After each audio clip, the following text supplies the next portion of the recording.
Hey everyone, I'm the Storyteller, and I'm here to guide you into a night of eerie tales and deep sleep. I know you use this video to unwind, so before you drift off, tap that like button and subscribe for more chilling stories. Also, drop a comment, where are you from, and what time are you watching? Now, get cozy, relax, and let the stories take over. The first camera I found was in the shower head. The second was nestled in the eye of a teddy bear. By the time I discovered the third, hidden behind a vent in the master bedroom, I knew I was in serious trouble. It was supposed to be an easy night of babysitting. The Wilsons were new to the neighborhood, having just moved into the sprawling Victorian mansion at the end of our street. When Mrs. Wilson approached me after church last Sunday, her perfectly manicured nails tapping my shoulder, I jumped at the chance to make some extra cash. "We'll only be gone for a few hours," she had said, her smile not quite reaching her eyes. "Tommy's an angel. He'll be in bed by 8, and you'll have the run of the house." Now, as I stood in the center of their opulent living room, my heart pounding against my ribs, I realized just how wrong I'd been to trust that smile. The house was silent, save for the gentle ticking of the grandfather clock in the corner. Tommy had gone to bed without a fuss, just as his mother promised. It was only after I'd settled onto the plush leather couch, ready to dive into my homework, that I noticed something odd about the antique mirror hanging on the opposite wall. A tiny red light blinked in the corner of the ornate frame, almost imperceptible. Curiosity piqued. I approached it, my reflection growing larger with each step. That's when I saw it. A lens no bigger than a pinhead embedded in the glass. My blood ran cold. A camera. Someone was watching me. Panic set in as I began to search the room, my eyes darting from one shadowy corner to the next. The more I looked, the more I found. A camera in the bookshelf, another in the light fixture, one even hidden in the potted plant by the window. My mind raced. Were the Wilsons secretly filming me? Or was someone else watching? Someone who had invaded their home just as they had invited me in? I sprinted up the stairs, taking them two at a time, my socks slipping on the polished wood. I had to check on Tommy. His room was dark, illuminated only by the soft glow of a nightlight. I crept to his bed, relief washing over me as I saw his small chest rising and falling with each peaceful breath. But as I turned to leave, my eye caught something on his dresser. The teddy bear sat innocently among his other stuffed animals, its glassy eyes reflecting the dim light. But one eye was different. It glinted unnaturally, and as I leaned in closer, my suspicions were confirmed. Another camera. My stomach churned. I had to get out of here, had to call the police. But as I reached for my phone, I realized with horror that I'd left it downstairs on the coffee table. I descended the stairs slowly, each creak of the old wood sending shivers down my spine. The house felt different now, sinister.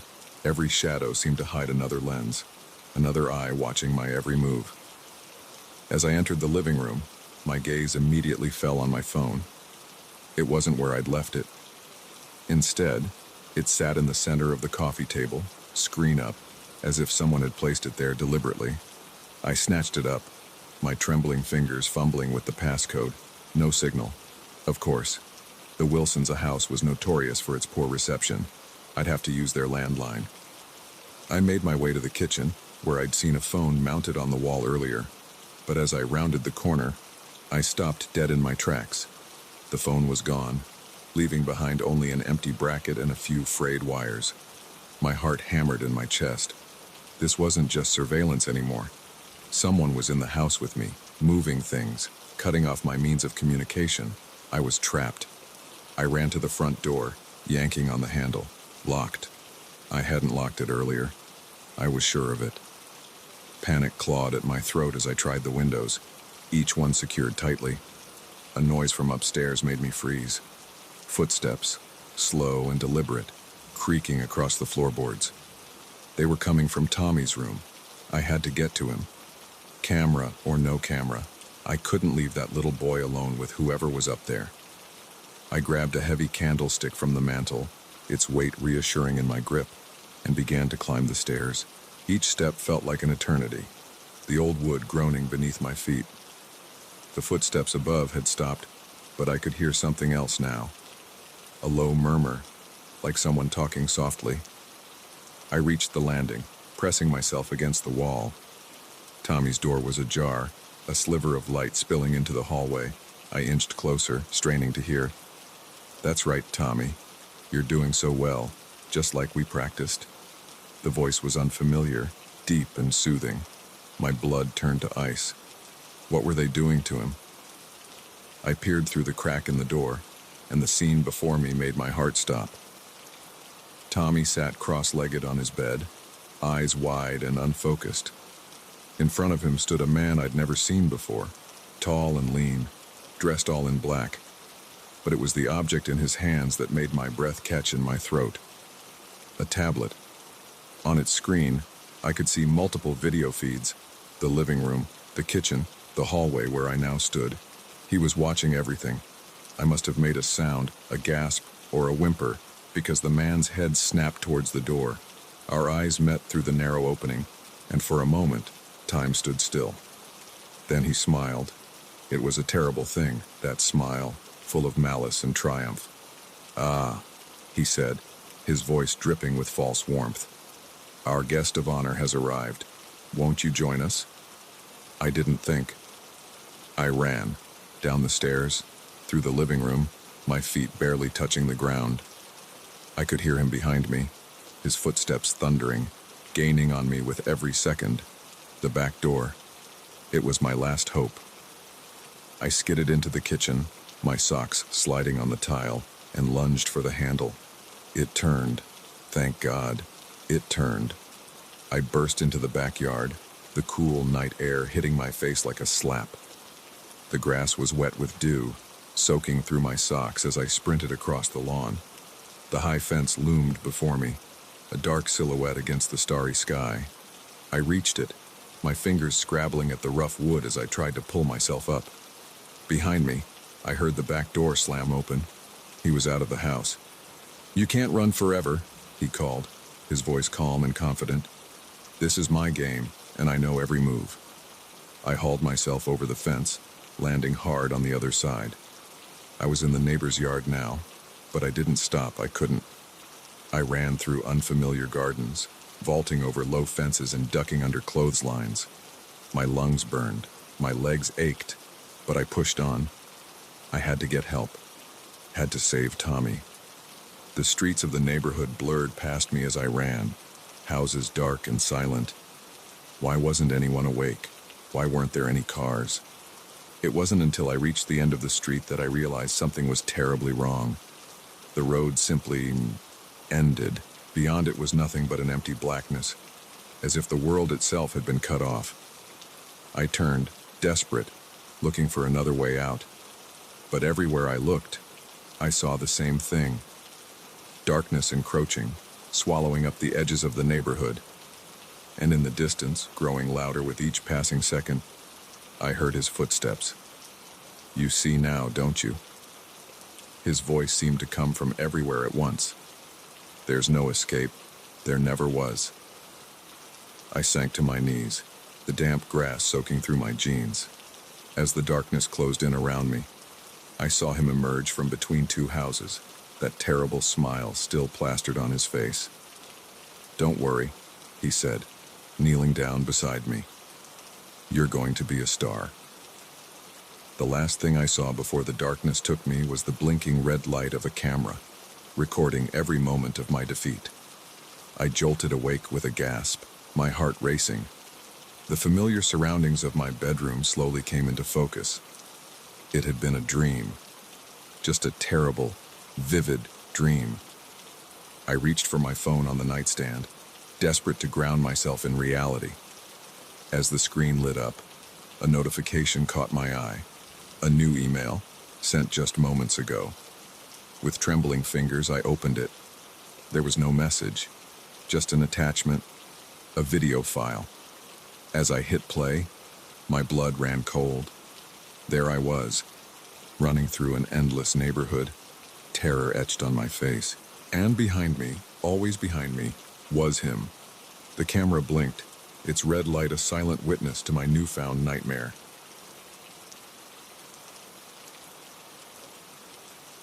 The first snap of the twig could have been a deer, the second, maybe a raccoon, but the third, followed by hushed voices, told me I wasn't alone in these godforsaken woods, and whatever I'd stumbled upon, I wasn't meant to find. I'd set out at dawn, my backpack laden with enough supplies for a 3-day hike through the Adirondacks. The trail was supposed to be easy, a well-marked path that even novice hikers could navigate. But somewhere around noon, I'd taken a wrong turn. Or maybe the turn I'd taken was right, and the map was wrong.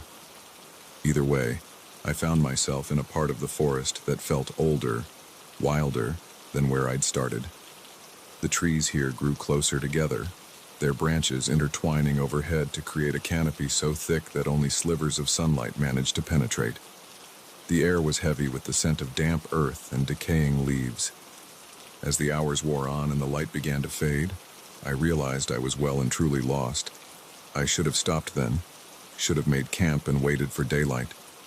But panic had started to set in, driving me forward in the desperate hope that I'd stumble upon a ranger station or a road, anything that could lead me back to civilization. It was in this state of near exhaustion and mounting fear that I first saw the flicker of light through the trees. A campfire, I thought, relief washing over me. Other hikers, maybe, or a park ranger, someone who could help me find my way back. I pushed through a dense thicket, branches scratching at my face and arms, and emerged into a small clearing. What I saw there made me freeze, my heart leaping into my throat. It wasn't a campsite, at least not any kind I'd ever seen. A large, military-style tent dominated the center of the clearing. Around it, crates were stacked haphazardly, their contents hidden, but their purpose clear. This was no casual camping trip. This was an operation. I should have left then, should have turned and ran as fast and as far as I could. But curiosity, that damned human trait, kept me rooted to the spot. I crept closer, my feet moving of their own accord. The tent flap was partially open, and I could see movement inside. Shadows danced on the canvas, accompanied by the low murmur of voices. I strained to hear what they were saying, but the words were indistinct, muffled by the rustle of leaves and the pounding of my own heart. I was so focused on the tent that I almost missed the other details. The fresh tire tracks leading into the clearing, too wide for any ATV. The sophisticated-looking equipment scattered around, decidedly not standard camping gear. And there, half hidden under a tarp, something that made my blood run cold. Guns, not hunting rifles, but serious, military-grade weapons. I'd stumbled onto something big, something illegal. My mind raced with possibilities. Drug runners, arms dealers, whatever it was, I knew I was in way over my head. I started to back away, trying to retrace my steps without making a sound. But in my haste, I forgot to look where I was going. My foot came down on a fallen branch, and the crack echoed through the clearing like a gunshot. The voices in the tent stopped abruptly. I heard the scrape of a chair, footsteps approaching. Panic seized me, and I dove behind the nearest tree, pressing myself against the rough bark. "Check the perimeter," a gruff voice commanded. "Could be an animal, but I'm not taking any chances." I heard them fan out, their footsteps crunching on the leaf-strewn ground. My heart was hammering so hard I was sure they'd hear it. I tried to control my breathing, to make myself as small and quiet as possible. A beam of light cut through the darkness, sweeping back and forth. They had flashlights. I squeezed my eyes shut, praying they wouldn't come my way. "Nothing over here, boss," a voice called out, too close for comfort. "Keep looking," the gruff voice responded. "If it's a ranger, we need to know." I opened my eyes a crack, trying to gauge how many of them there were. Through the gloom, I could make out at least 3 figures moving through the trees, maybe more back at the camp. Too many for me to outrun or overpower. I needed a plan. I couldn't stay here forever, and sooner or later they'd find me. I looked around frantically, searching for an escape route. The forest seemed to close in around me, every direction looking equally dark and foreboding. That's when I saw it. A small gap between two large boulders, half hidden by a fallen log. It was a tight squeeze, but it might just be big enough for me to slip through. And if I was lucky, it might lead to a way out. I waited until the nearest searcher had his back turned, then made my move. Crouching low, I scurried across the open ground, my heart in my mouth. Just as I reached the boulders, I heard a shout. "Hey, over there!" I didn't look back. I dove for the gap, ignoring the sharp rocks that scraped my sides. It was a tighter fit than I'd thought, and for one terrifying moment, I thought I was stuck. But with a final, desperate wriggle, I slipped through. I found myself in a narrow ravine, the walls rising steep and high on either side. Without pausing to catch my breath, I started to run, stumbling over loose rocks and exposed roots. Behind me, I could hear shouting and the beam of flashlights. They knew where I'd gone, and they were coming after me. The ravine twisted and turned, and I followed it blindly, praying it wouldn't lead to a dead end. My lungs burned, and my legs felt like lead, but I didn't dare slow down. The sounds of pursuit seemed to be getting closer. Or was that just my imagination, fueled by fear and exhaustion? Just when I thought I couldn't go on any further, the ravine opened up. I burst out onto a wider trail, clearly man-made, a hiking trail. In the distance, I could see lights, a ranger station, or maybe a campground. Safety. I ran towards the lights, my feet pounding on the packed earth. Behind me, I heard frustrated shouts echoing from the ravine. They'd lost my trail. As I neared the lights, I saw it was indeed a ranger station. A lone figure stood outside, peering into the darkness at the sound of my approach. "Help!" I gasped, stumbling the last few yards. "Please, you have to help me." The ranger, a middle-aged woman with a kind face, and caught me as I nearly collapsed. "Easy there," she said, her voice calm but alert. "What's happened? Are you hurt?" Between gasping breaths, I tried to explain what I'd seen, the camp, the weapons, the men chasing me. The ranger's expression grew grave as she listened. "Let's get you inside," she said, guiding me towards the station. "I need to call this in." As we entered the warm, brightly lit building, I felt the adrenaline start to fade, replaced by a bone-deep weariness. The ranger sat me down, handed me a bottle of water, and went to make her call. I sipped the water slowly, my mind still reeling from everything that had happened. Part of me still couldn't believe it was real, but the scratches on my arms, the mud on my clothes, and the lingering fear in my gut told me otherwise. The ranger returned, her face serious. "I've alerted the authorities," she said. "They're sending a team out now, but it'll take them some time to get here. In the meantime, I need you to tell me everything you saw, every detail, no matter how small." I nodded, taking a deep breath. As I began to recount my story, I couldn't shake the feeling that this was just the beginning. Whatever I'd stumbled upon out there in the woods, it was bigger than me, bigger than this small ranger station in the middle of nowhere. And as the night wore on, with the ranger taking notes and the clock ticking towards dawn, I wondered if I'd ever feel safe in the wilderness again. The forest, once a place of solace and adventure, now held shadows I couldn't unsee. But as I finished my tale and saw the determination in the ranger's eyes, I felt a glimmer of hope. Whatever was out there, whatever dark operation I'd uncovered, it wouldn't remain hidden for long. And maybe, just maybe, my ill-fated hike would lead to something good after all. As the first light of dawn began to peek through the windows, I heard the distant sound of helicopters approaching. Help was coming, and with it, the promise of answers to the mysteries hidden in the depths of the forest.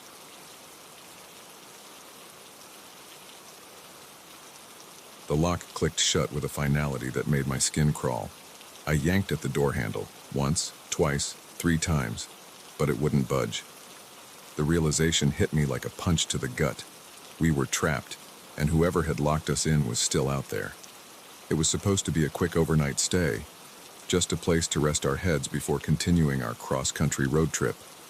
Sarah and I had been driving for hours, our eyes heavy with exhaustion, when we spotted the neon vacancy sign of the Pine Grove Motel flickering in the darkness. The place looked like it had seen better days, paint peeling from the wooden siding and weeds pushing up through cracks in the parking lot. But it was cheap, and we were too tired to care about aesthetics. The night clerk, a wiry man with thinning hair and nicotine-stained fingers, barely looked up from his dog-eared paperback as he handed us the key to room 13. "Checkout's at 11, he mumbled, his voice as worn as the motel itself. Our room was small and musty, with faded floral wallpaper and a sagging queen-sized bed, but it had a shower with hot water and clean towels, which felt like luxury after hours on the road. "It's just for one night," Sarah said, trying to sound optimistic as she tested the lumpy mattress. "We'll be back on the road before we know it." If only we'd known then how wrong she was. The trouble started around 2 a.m. I was jolted awake by a sound I couldn't quite place, a scraping, metallic noise that seemed to be coming from just outside our door. At first, I thought I was dreaming, the remnants of a nightmare clinging to my consciousness. But then I heard it again, louder this time, followed by hushed voices. I nudged Sarah awake, pressing a finger to my lips to keep her quiet. She blinked at me in confusion, then froze as the noises outside grew more distinct. Someone was definitely out there, and they were trying to get in. We scrambled out of bed, our hearts pounding in unison. I grabbed my phone from the nightstand, ready to call for help, but my stomach dropped when I saw the no service gear message glaring back at me.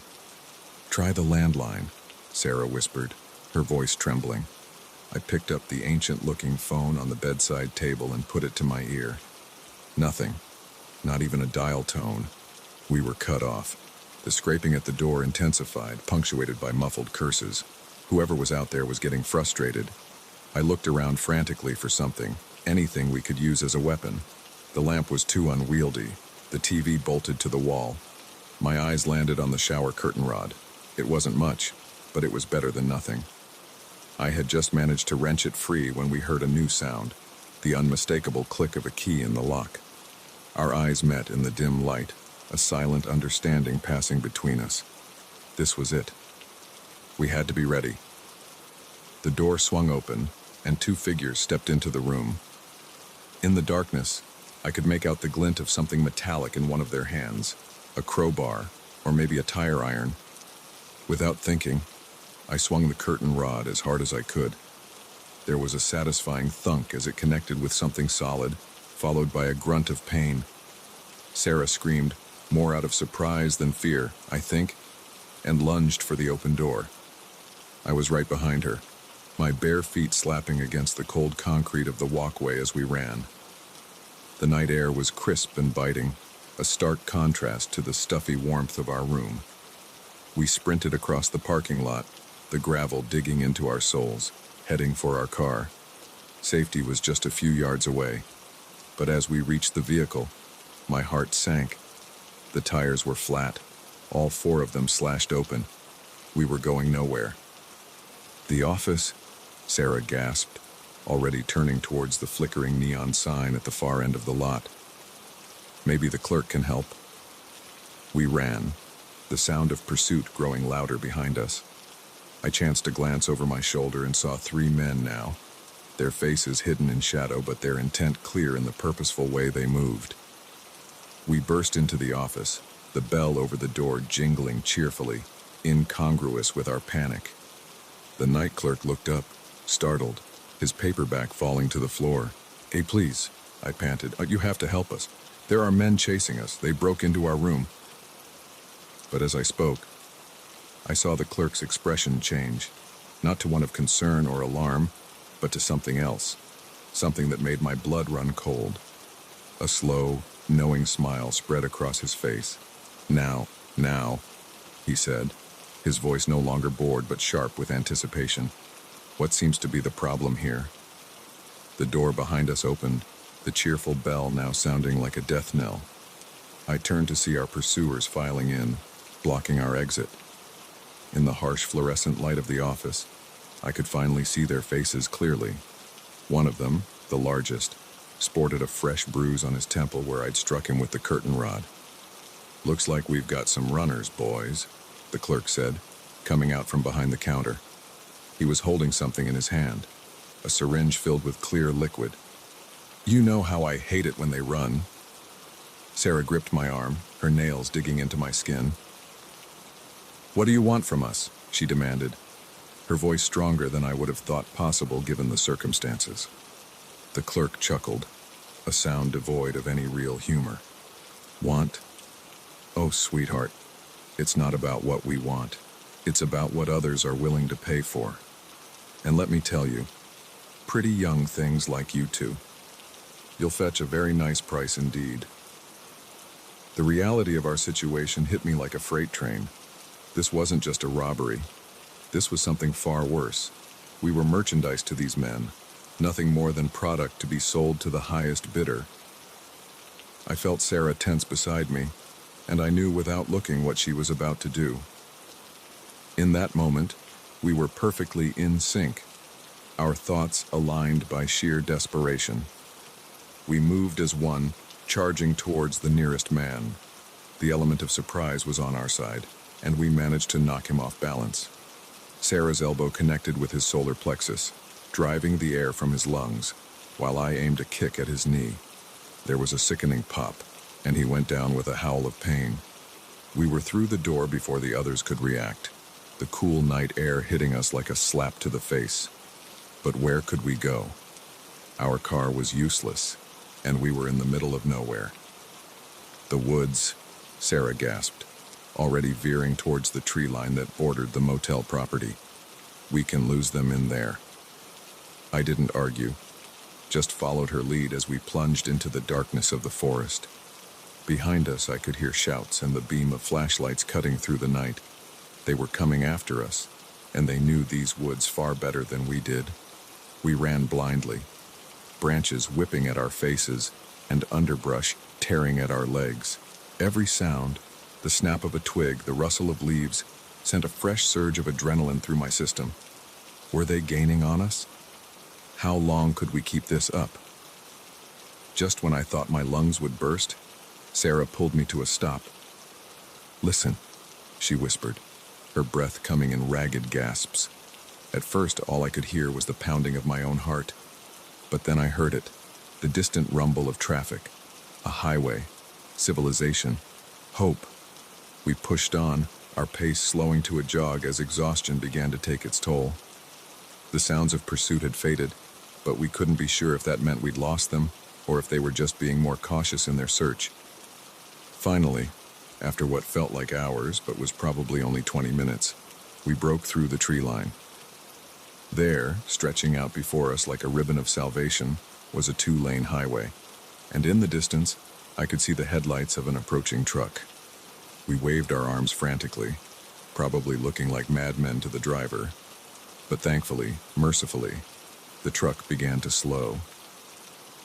As we climbed into the cab, the kind-faced trucker peering at us with concern, I felt the first real sense of relief since this nightmare began. We were safe.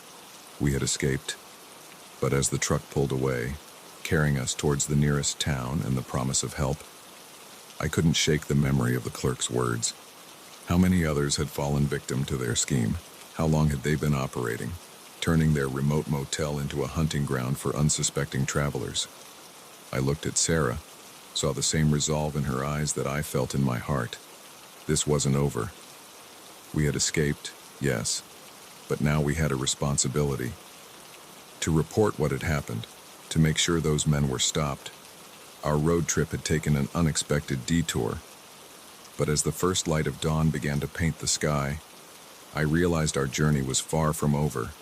It had only just begun. The moment I handed him my keys, I knew I'd made a terrible mistake. His fingers closed around them, a triumphant glint in his eyes that sent a chill down my spine. But by then, it was too late. We were already driving down a road I didn't recognize, and the man I thought was just an interested buyer had become something far more sinister. It had started innocently enough. I needed to sell my old Honda Civic to help cover this semester's tuition. As a broke college student, every dollar counted, and I figured I could get a decent price for it. I posted an ad online, included some decent photos, and waited. When Mike reached out, he seemed perfect. He asked all the right questions about the car's history and maintenance. He was polite in his messages, and when we spoke on the phone, he had a friendly, easygoing manner that put me at ease. We arranged to meet at a coffee shop near campus for him to see the car and maybe take it for a test drive. I remember thinking how normal he looked when I first saw him. Mid-30s, clean-shaven, wearing a polo shirt and jeans. He could have been anyone's dad or friendly neighbor. We chatted over coffee, and he seemed genuinely interested in my studies. Looking back, I should have noticed how he steered the conversation, asking about my family, where I was from, whether I had roommates, but at the time it just felt like pleasant small talk. When we got to the car, he did a thorough inspection. Looking under the hood and checking the tires, everything seemed to be going well. "Mind if we take it for a spin?" he asked, flashing a smile. "I'd like to see how it handles on the highway." I nodded, climbing into the passenger seat. It wasn't until we'd been driving for about 15 minutes that I realized we were heading out of town. Where are we going?" I asked, trying to keep my voice casual even as unease began to creep in. Mike's smile didn't waver, but something in his eyes changed. "I know a great stretch of road to really test the engine. Won't take long." I swallowed hard, my mouth suddenly dry. "Actually, I'd rather we head back now. I have a class in an hour." He didn't respond, just kept driving. The buildings grew sparser, replaced by open fields and patches of woodland. My heart began to race as I realized how isolated we were becoming. "Mike, seriously, turn around, now." I tried to make my voice firm, authoritative, but it came out shaky. That's when he dropped the act. His friendly demeanor vanished, replaced by a cold, hard stare. "Shut up and sit still if you know what's good for you." Fear gripped me, icy tendrils wrapping around my heart. This couldn't be happening. Things like this didn't happen in real life, did they? But the growing distance between us and civilization told me this was all too real. I glanced at the door, wondering if I could jump out. But we were going too fast, and even if I survived the fall, where would I go? There was nothing but empty fields for miles. "Don't even think about it," Mike growled, as if reading my mind. "One wrong move and things will get very unpleasant for you." I believed him. The menace in his voice left no room for doubt. My mind raced, trying to think of a way out. My phone was in my pocket, but I knew I'd never be able to call for help without him noticing. Maybe if I could just send a quick text. Slowly, trying not to draw attention, I slipped my hand into my pocket, but before I could even touch my phone, Mike's hand shot out, grabbing my wrist in a vice-like grip. "Nice try," he snarled, wrenching my arm so hard I cried out in pain. "Hand it over, now." With trembling fingers, I pulled out my phone and placed it in his outstretched hand. He immediately rolled down the window and tossed it out, the device disappearing into the blur of the passing landscape. Panic threatened to overwhelm me. I was truly cut off now, with no way to call for help. Tears stung my eyes, but I blinked them back furiously. I couldn't fall apart now. I had to stay alert, look for any opportunity to escape. We drove for what felt like hours, the scenery unchanging. Mike remained silent, his eyes fixed on the road ahead. I tried to memorize every turn, every landmark, but it was useless. Everything looked the same. Finally, we turned onto a dirt road, barely more than a trail cutting through a dense patch of woods. The car bounced and jolted over the uneven ground, the branches scraping against the windows. After a few minutes, we emerged into a clearing where a dilapidated cabin stood. Mike put the car in park and turned to me, his expression unreadable. "We're here. Get out." My legs felt like jelly as I stepped out of the car. The air was thick with the scent of pine and damp earth. In any other circumstance, it might have been peaceful. Now, it felt oppressive, isolating. "Inside," Mike ordered, prodding me forward with something hard pressed against my back. I didn't need to look to know it was a gun. The cabin was as run down inside as it looked from the outside. A layer of dust covered everything, and the musty smell of long abandonment filled my nostrils. There was a rickety table, a couple of chairs, and an old mattress in the corner. Nothing else. "Sit," Mike said, gesturing to one of the chairs. As I sank into it, he pulled out a length of rope from a duffel bag I hadn't noticed before. My stomach churned as he began to tie my hands behind my back, the rough fibers biting into my skin. "Why are you doing this?" I asked, hating how small and scared my voice sounded. Mike paused in his work, considering me for a moment. "It's nothing personal, kid. Just business. You'd be surprised how much people will pay for a young, healthy specimen like yourself." The implication of his words hit me like a physical blow. Human trafficking. The horror stories I'd heard on the news suddenly became my reality. I felt sick. "Please," I begged, unable to keep the desperation from my voice. "You don't have to do this. I won't tell anyone, I swear. Just let me go." He laughed, a harsh, humorless sound that made me flinch. "Save your breath. You're not the first to make that promise, and you won't be the last. You're merchandise now, nothing more." With my hands secured, he moved to tie my ankles to the chair legs. I knew this might be my last chance. Gathering every ounce of strength and courage I had left, I waited until he was kneeling in front of me. Then, with all my might, I kicked out, my foot connecting solidly with his face. Mike fell backward with a cry of pain and surprise. I didn't waste a second. I threw myself sideways, the chair toppling over with me.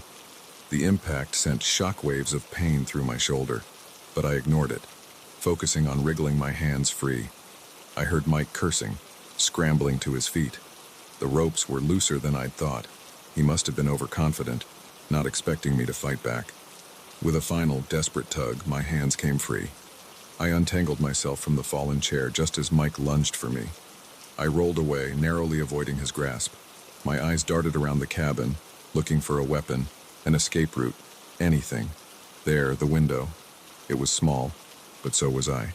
I sprinted for it, adrenaline giving me speed I didn't know I possessed. Behind me, I heard Mike's enraged roar, felt his fingers brush my shirt as he tried to grab me, but I was faster. I threw myself at the window, arms covering my face as the glass shattered around me. Pain lanced through me as shards cut into my skin, but I didn't stop. I hit the ground running, bolting for the cover of the trees. Mike's shouts echoed behind me, but I didn't look back. I ran like I'd never run before, branches whipping my face, roots threatening to trip me with every step. But I kept going, driven by pure survival instinct. I don't know how long I ran. Time lost all meaning in that green maze.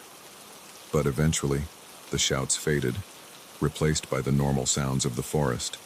Still, I didn't slow down. I couldn't risk it. It was nearly dark when I finally broke through the tree line and found myself on a road. A real, paved road. Hope surged through me, giving me a second wind. I started walking, my feet aching, my body screaming for rest. But I couldn't stop. Not yet. Headlights appeared in the distance, were growing brighter as they approached. I waved my arms frantically, praying it wasn't Mike, praying they would stop. The car slowed, then pulled over. An elderly couple peered out at me, their faces etched with concern. "Are you all right, dear?" the woman asked, taking in my disheveled appearance past the cuts and bruises. I shook my head, tears finally spilling over. "No," I choked out. "I need help, please." As they ushered me into their car, promising to take me to the police, the reality of what I'd escaped began to sink in. I was alive. I was free. But I knew the nightmare wasn't over. Mike was still out there, and who knew how many others like him. As we drove towards safety, I made a silent vow. I would do whatever it took to make sure he was caught, to make sure no one else would fall victim to his scheme. My ordeal might be over, but my fight was just beginning.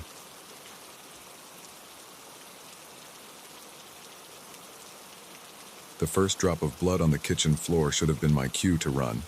Instead, I stood there, frozen, as the old man's kindly smile twisted into something far more sinister.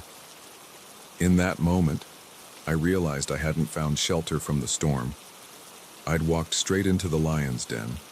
It had started as a simple road trip, a chance to clear my head after a messy breakup. Just me and the open road.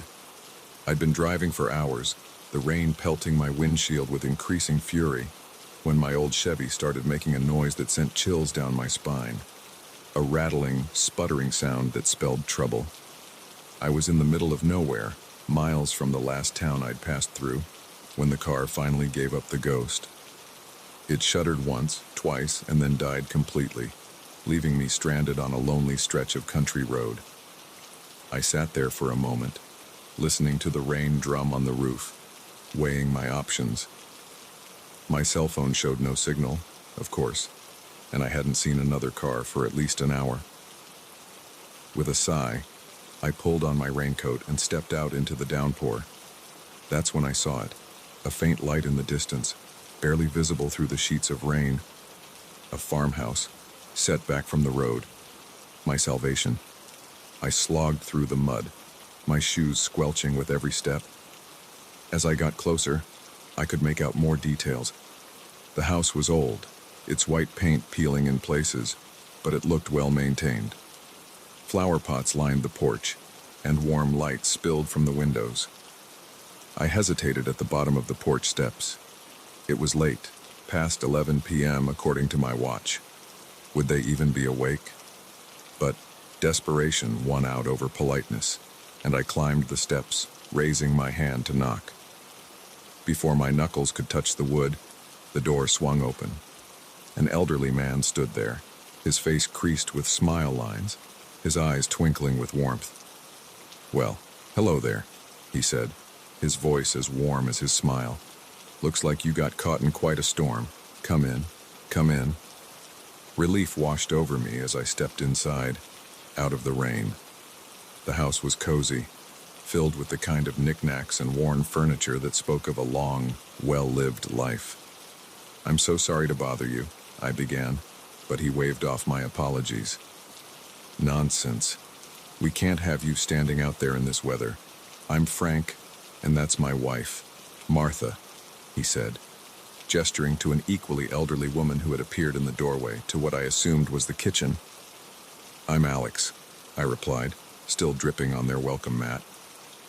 "My car broke down about a mile back. I was hoping I could use your phone to call for a tow." Martha clucked her tongue sympathetically. "Oh dear, that's no good. But I'm afraid our phone line's been down since this afternoon. The storm, you know." My heart sank. "Oh, I see." "Now, don't you worry," Frank said, patting my shoulder. "You're welcome to stay here tonight.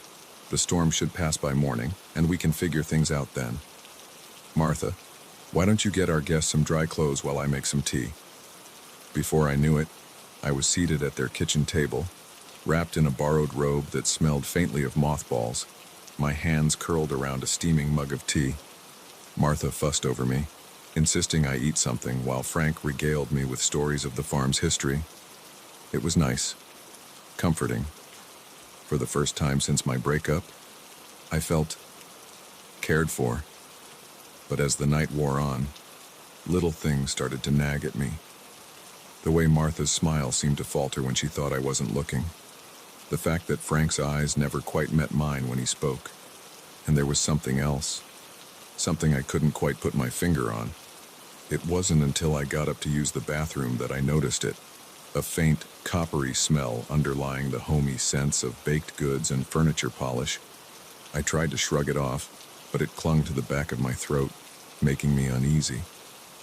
When I returned to the kitchen, Frank was alone, washing dishes at the sink. "Martha's gone to prepare the guest room for you," he said over his shoulder. I nodded, moving to pick up my mug from the table. That's when I saw it. A single drop of red on the faded linoleum floor.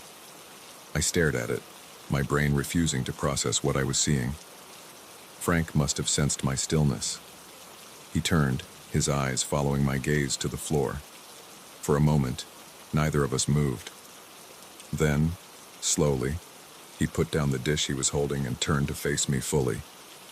"Ah," he said, his voice no longer warm and grandfatherly. "I was hoping you wouldn't notice that." I looked up at him, my heart beginning to race.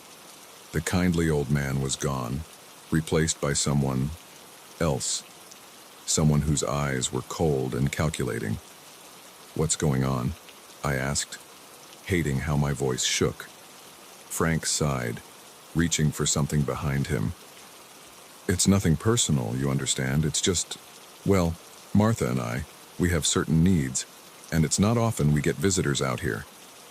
He brought his hand into view, and my blood ran cold. He was holding a large kitchen knife, its blade gleaming in the overhead light. I backed away, my eyes darting around for an escape route. "You don't have to do this," I said, trying to keep my voice steady. "I'll leave right now. I won't tell anyone, I swear." Frank chuckled, a sound devoid of any real humor. "Oh, I'm afraid it's far too late for that, Alex. You see, we've already decided. You're going to help us, whether you want to or not." I made a break for it then, running for the front door. But Frank was surprisingly spry for his age. He caught me before I could reach the handle, his bony fingers digging into my arm with surprising strength. "Martha," he called out, "our guest is trying to leave." I heard footsteps on the stairs, and then Martha appeared, holding something in her hand, a syringe, I realized with growing horror. Now, she said, her voice sickly sweet. "There's no need for all this fuss, just a little prick, and you'll feel much better." I fought then, with everything I had. I kicked and scratched and screamed, but they were stronger than they looked. Frank held me down while Martha approached with the syringe. In my desperation, I lashed out blindly, my elbow connected with something soft. Martha's stomach, I realized, and she stumbled back with a cry of pain.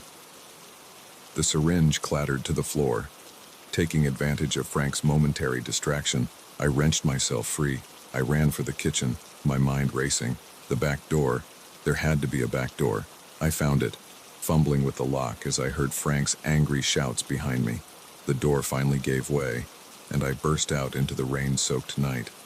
The yard was muddy, my bare feet slipping and sliding as I ran. I could hear them behind me, their voices carried on the wind. I headed for the barn, thinking I could hide there, maybe find a weapon. The barn door creaked as I pushed it open, the sound seeming impossibly loud in the quiet night. Inside, it was pitch black. I felt my way forward, my hands outstretched, praying I wouldn't run into anything. Suddenly, my foot hit something solid. I went down hard, landing in something wet and sticky. The coppery smell from earlier hit me full force, and I had to choke back a scream as I realized what it was. Blood. So much blood. My eyes were adjusting to the darkness now, and I could make out shapes. Hanging hooks, tables with straps, and something else. Something that looked horribly like body parts. This wasn't just murder. This was butchery. I scrambled to my feet, bile rising in my throat. I had to get out of here. Had to run. Had to find help. But as I turned to leave, I found the doorway blocked. Frank and Martha stood there, silhouetted against the night sky. "Oh, Alex," Martha said, her voice filled with false sympathy. "You really shouldn't have come in here. Now we have no choice." I backed away, my eyes darting around for a weapon, an escape route, anything. My hand closed around something cold and metal, a pitchfork leaning against the wall. "Stay back," I warned, brandishing it in front of me. Frank laughed, a chilling sound. "Or what? You'll kill us. Go ahead. It won't be the first time someone's tried." They advanced slowly, confidently. They knew they had me cornered, but they had underestimated my will to survive. As they got closer, I made my move. I charged forward, the pitchfork held out in front of me like a lance. Frank's eyes widened in surprise. But it was too late. The tines sank into his chest with a sickening thud. Martha screamed, a sound of pure rage and grief. She came at me with her bare hands, her nails raking across my face. We grappled, rolling on the blood-soaked floor of the barn. My hand closed around something hard, a hammer that had fallen from a workbench. I swung blindly, feeling it connect with a dull thud. Martha went limp. I lay there for a moment, gasping for breath, the reality of what had just happened washing over me. Then, slowly, I got to my feet. The rain had stopped, I realized, and in the distance, I could hear a sound that made my heart leap. Sirens. As I stumbled out of the barn, I saw police cars pulling up to the farmhouse, their lights painting the night in red and blue. Someone must have heard the commotion, called for help. I sank to my knees in the muddy yard, relief and shock washing over me in equal measure. It was over. I was safe. But as the police swarmed around me, asking questions I couldn't begin to answer, I knew that the nightmare was far from over. The things I'd seen in that barn, the horrors I'd experienced, they would stay with me forever. I had survived, yes, but at what cost?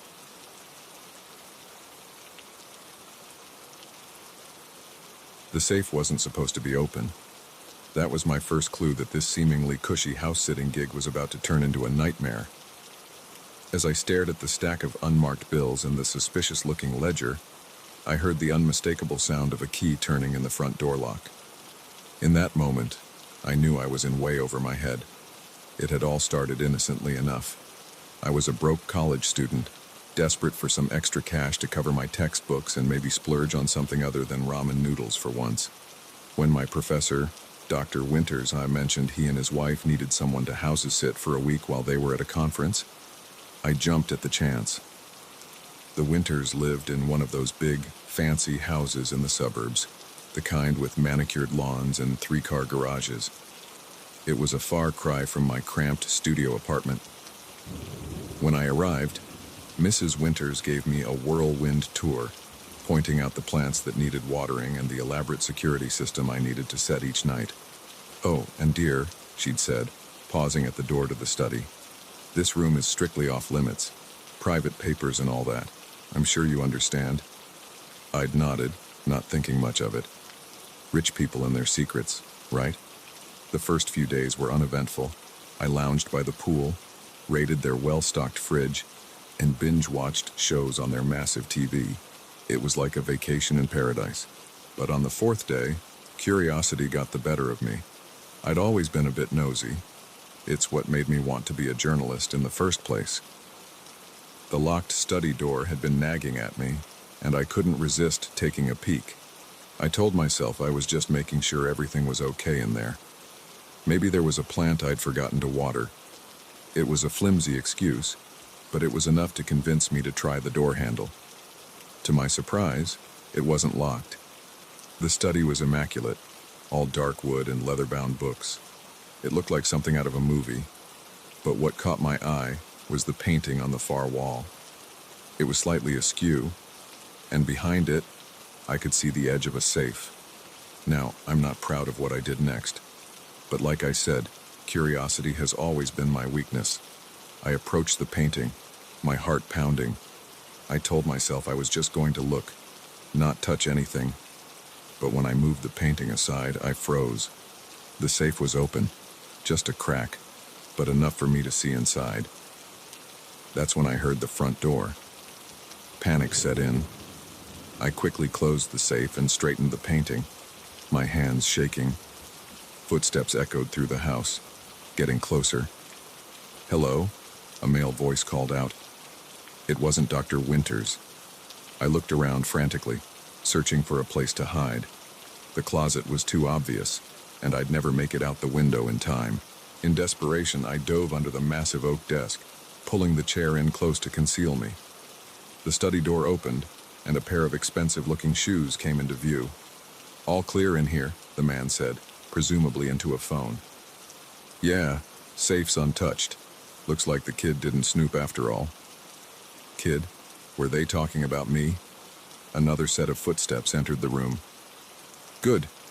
a woman's voice replied. "Last thing we need is some nosy college brat messing up our operation." My blood ran cold. Operation? What had I stumbled into? "Let's get what we need and get out," the man said. "The Winters will be back tomorrow, and we need to have everything in place by then." I held my breath as they moved around the room. I heard the safe open, papers rustling, and the distinct sound of money being counted. "Perfect," the woman said. "With this last shipment, we'll have enough to expand into 3 more states. The boss will be pleased." Shipment. States. My mind was reeling. This sounded big, way bigger than some run-of-the-mill theft or fraud. "What about the girl?" the man asked. "Think she suspects anything?"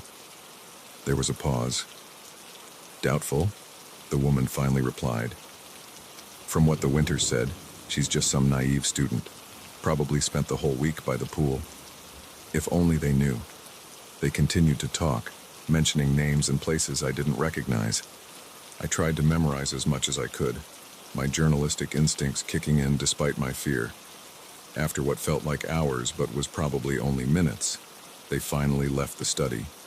I waited, barely breathing, until I heard the front door close and a car engine start up outside. Slowly, I crawled out from under the desk, my legs cramped and shaky.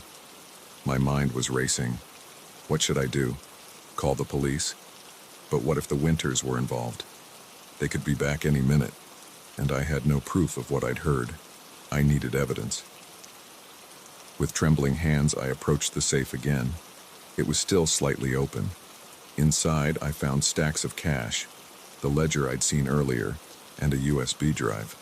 Without thinking too much about the consequences, I grabbed the USB drive and shoved it in my pocket. I also snapped a quick photo of the open safe with my phone, making sure to capture the cash and ledger.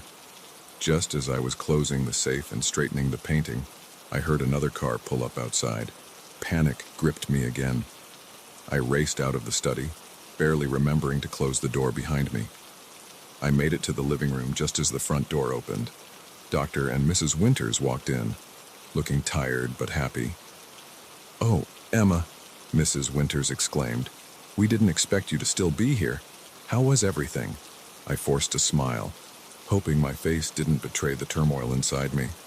"Great," I managed to say. "No problems at all. How was your conference?" As they chatted about their trip, I nodded along, my mind elsewhere. The USB drive felt like it was burning a hole in my pocket. "Well, we won't keep you," Dr. Winters said finally. "I'm sure you're eager to get back to your own place. Here's a little something extra for your trouble." He handed me an envelope. I thanked him, feeling sick to my stomach. Was this hush money? Did they know I'd overheard something? I gathered my things and headed for the door, my legs feeling like jelly. "Oh, and Emma," Mrs. Winters called after me. "We might need a house sitter again next month.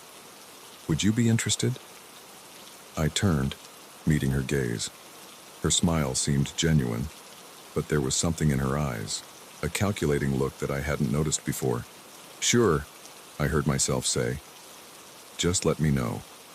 As I drove home, my mind was in chaos. What had I gotten myself into? I had evidence of something. But what exactly? And what was I supposed to do with it? I thought about going to the police, but without knowing who was involved, it felt too risky. What if the corruption went higher than I could imagine? When I got back to my apartment, I locked the door and drew the curtains. I felt exposed, vulnerable. I powered up my laptop with shaking hands and inserted the USB drive. What I found made my blood run cold. Financial records, shipping manifests, names and addresses. It was all there. This wasn't just some small-time operation. This was organized crime on a massive scale. And my professors, the kindly Dr. and Mrs. Winters, were right in the middle of it. I stayed up all night, poring over the files, taking notes, trying to make sense of it all. By morning, I had a decision to make. I could turn over what I knew to the authorities and hope for the best. I could pretend I'd never seen anything and try to forget it all. Or I could dig deeper, use my journalistic skills to uncover the whole story. As the sun rose, casting a pale light through my curtains, I made my choice. I couldn't walk away from this. It was too big, too important. I opened my laptop and began to type. The suburbs hide dark secrets behind their perfectly manicured lawns and friendly smiles. But sometimes, all it takes is one curious house sitter to bring those secrets into the light. I didn't know where this story would lead me, or how dangerous it might become, but I knew one thing for certain. My life would never be the same again. The cushy house-sitting gig had turned into the biggest story of my life, and I was determined to see it through, no matter the cost.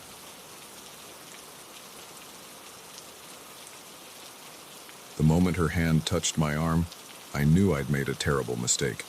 Her fingers were ice cold, her grip unnaturally strong. As I looked into her eyes, pleading for help, I saw nothing but emptiness. And that's when I realized this wasn't a stranded motorist. This was a trap.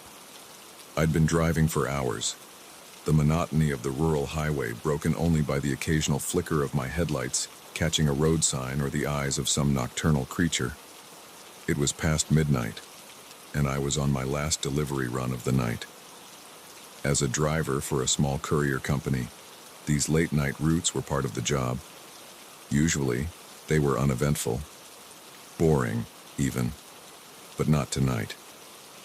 I first saw her about a mile back, a lone figure on the side of the road, arm outstretched in the universal sign for a hitchhiker. At first, I drove past. Company policy strictly forbade picking up strangers. But something made me slow down, glancing in my rearview mirror. She looked so vulnerable standing there in the dark. Young, maybe early 20s, with long dark hair whipping around her face in the wind. I could see she was shivering, arms wrapped tightly around herself. Against my better judgment, I found myself pulling over. As I put the van in park and rolled down the passenger window, I called out, "You okay? Need some help?" She approached slowly, relief evident on her face. "Oh, thank God," she said, her voice trembling. "My car broke down a few miles back, and I've been walking for hours. Could you please give me a ride to the next town?" I hesitated. Every instinct told me to drive away, but it was cold out, and the next town was at least 20 miles away. What kind of person would I be if I left her here? "All right," I said, unlocking the doors. "Hop in. I can take you as far as Millbrook." Her smile was grateful as she climbed into the passenger seat. "Thank you so much. You're a lifesaver." We drove in silence for a few minutes. I could feel her shivering next to me, so I turned up the heat. "I'm Jake, by the way," I said, trying to break the ice. "Sarah," she replied, offering a small smile. As we talked, I found myself relaxing. Sarah was easy to chat with, and I felt good about helping her out. But as we drove deeper into the night, things started to feel off. I noticed Sarah kept glancing in the side mirror, as if looking for something behind us. And when I asked about her broken-down car, her story seemed to change slightly with each telling. "So, what kind of car do you drive?" I asked casually, trying to pin down the details. Sarah hesitated a beat too long before answering. "Oh, it's a blue sedan. Nothing special." But I distinctly remembered her saying it was red earlier. My unease grew as I realized we were now in the most isolated stretch of the route. Nothing but dense forest on either side of the road for miles. That's when I saw the headlights in my rearview mirror. A car approaching fast from behind. Sarah saw it too. Her entire demeanor changed in an instant. Gone was the grateful, shivering girl. In her place sat someone else entirely. Cold, calculating, dangerous. "Pull over," she commanded, her voice hard. "What? Why?" I asked, my heart beginning to race. "Just do it," she snapped, reaching into her jacket. The glint of metal caught my eye. A gun. My blood ran cold as the realization hit me. This wasn't a chance encounter. This was a setup. I slowed the van, my mind racing. If I stopped, I was dead. But if I tried to run, in that split second of indecision, Sarah made the choice for me. She grabbed the wheel, jerking it hard to the right. The van swerved violently. I fought for control, but the tires caught the soft shoulder of the road. We were going too fast. The world spun as the van rolled once, twice, before coming to rest on its side in the ditch. For a moment, everything was silent except for the hiss of the radiator and the ringing in my ears. Then, pain hit me in waves. My head throbbed where it had struck the window, and I could feel warm blood trickling down my face. I blinked, trying to orient myself. Sarah was gone, the passenger door hanging open above me. Outside, I could hear voices, male voices. "Check the van," someone shouted. "Make sure he's alive. Boss wants him breathing." Panic gave me strength I didn't know I had. I unbuckled my seatbelt, falling awkwardly onto the driver's side door. Every movement sent shards of pain through my body, but I forced myself to move. The back of the van was a mess, packages strewn everywhere. But among the chaos, I spotted my salvation, a small pry bar we used for stubborn crates. I grabbed it just as a face appeared in the shattered windshield, a man, mid-30s, with a scar running down his cheek. His eyes widened when he saw me conscious. "He's awake!" he yelled to someone behind him. "Get over here!" I didn't give him a chance to say more. With all my strength, I swung the pry bar.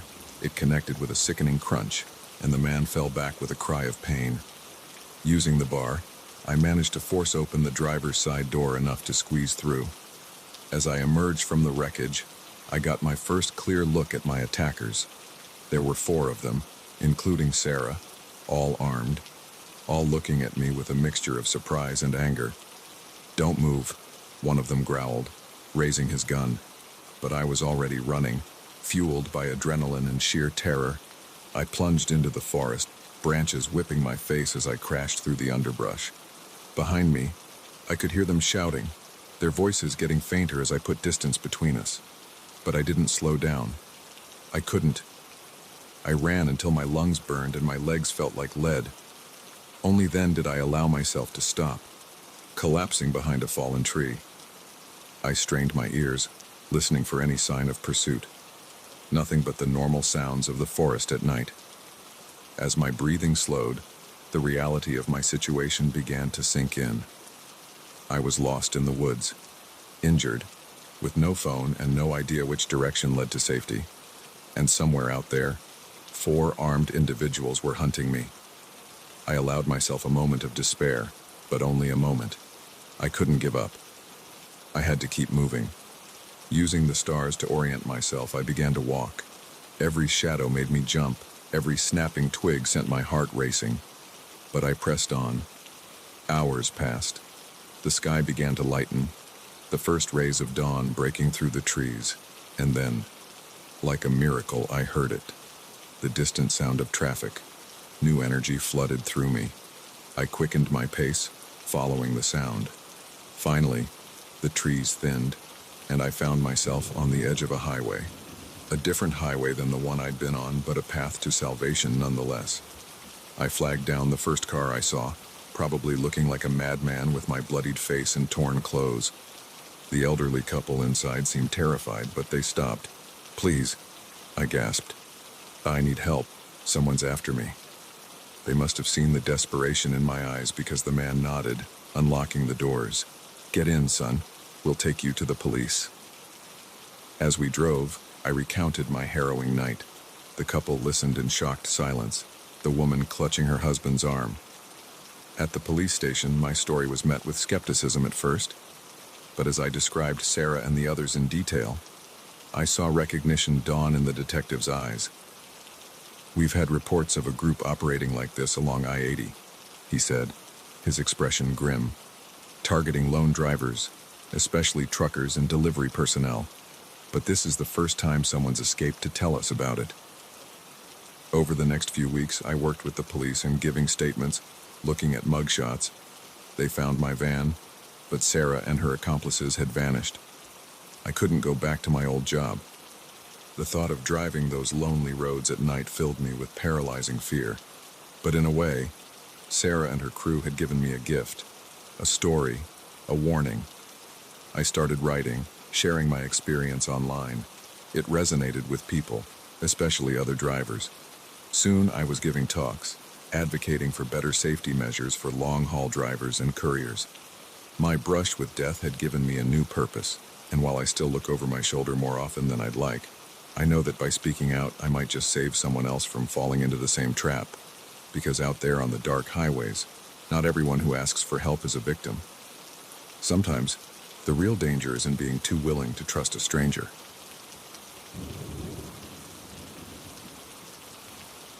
The first footprint I saw could have been my own. The second, maybe a fellow hiker's. But the third, perfectly formed and definitely not mine, sent a chill down my spine. Someone was following me, and in the vast wilderness of the Rockies, that could only mean one thing. I was being hunted. I'd always loved solo camping. There's something about the solitude, the raw connection with nature that you just can't get when you're with other people. This trip was supposed to be my escape. A week-long trek through some of the most beautiful and isolated terrain in Colorado.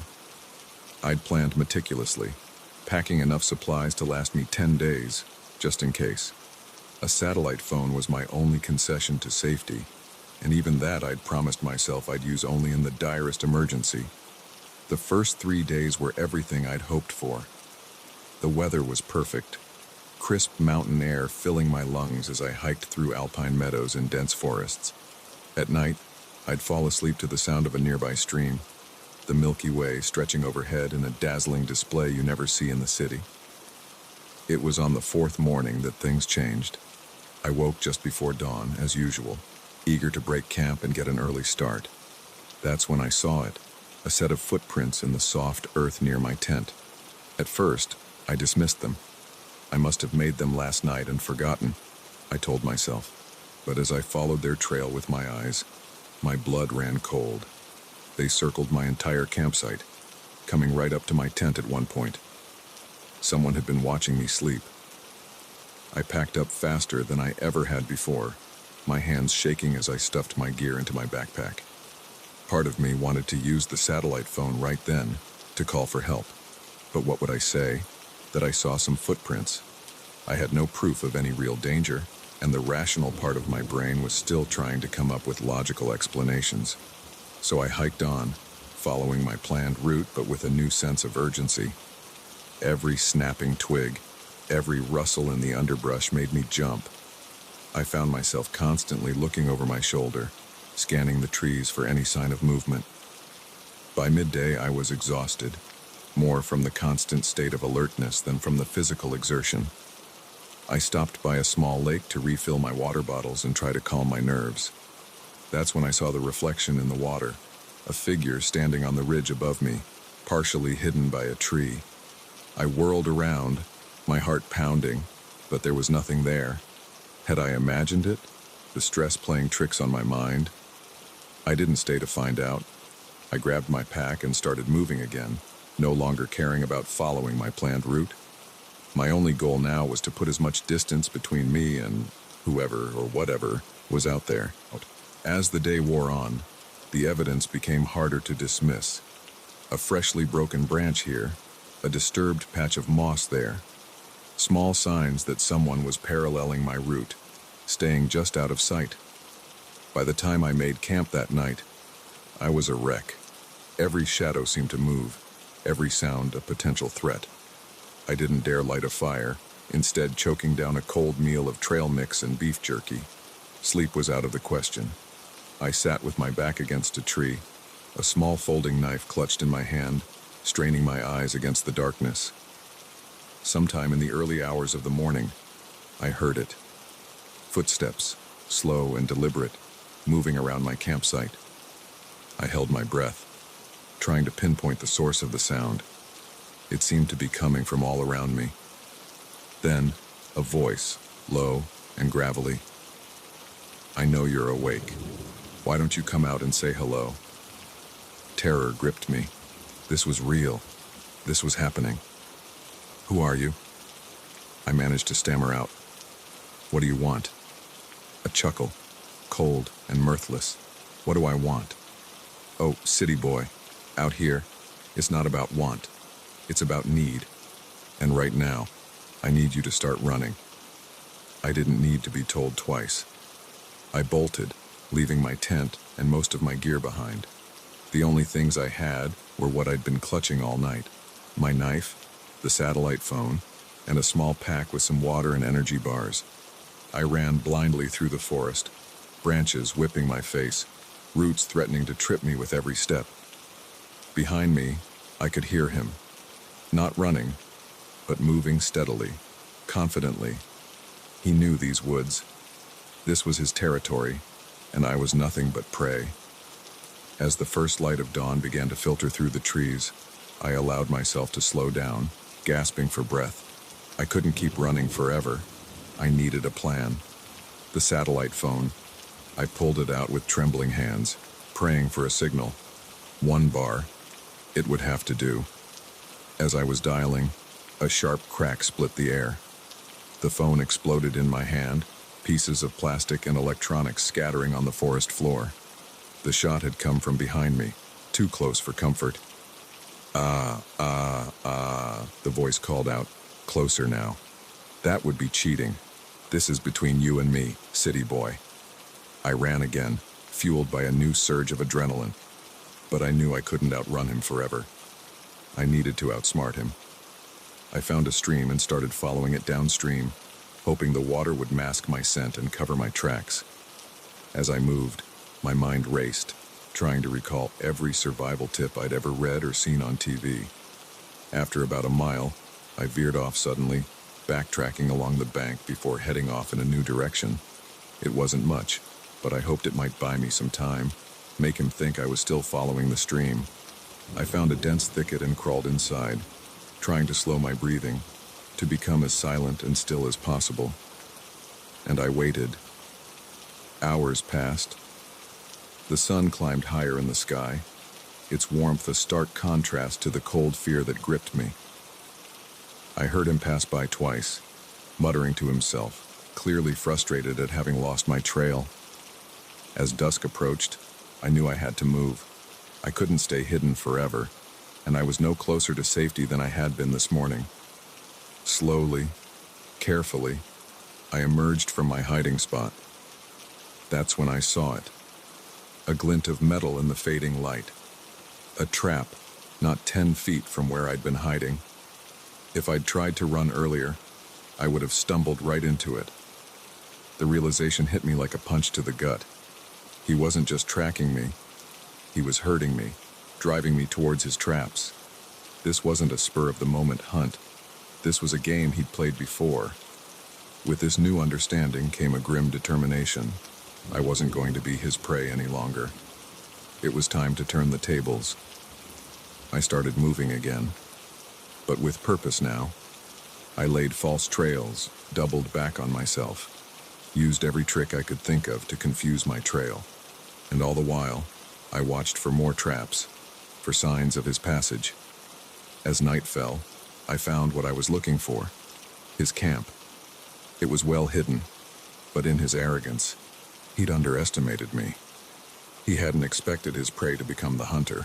I watched from the shadows as he returned, clearly angry at having lost me. He threw down his rifle and slumped by the fire, muttering curses. This was my chance. I crept closer, my hand tightening around my small knife. It wasn't much, but it was all I had. A twig snapped under my foot. His head whipped around, eyes wide with surprise. For a moment, we just stared at each other, prey and predator. Roles suddenly reversed. Then, everything happened at once. He lunged for his rifle. I threw myself forward, knife outstretched. We collided, rolling on the ground, each fighting for survival. He was stronger, but I was desperate. Somehow, in the chaos, my knife found its mark. He let out a gasp, more of surprise than pain, and then went still. I scrambled away, shocked at what I'd done. But there was no time for regret or moral quandaries. I grabbed his rifle and satellite phone, and I ran. It took search and rescue 2 days to find me. By then, I was dehydrated, exhausted, and on the verge of collapse.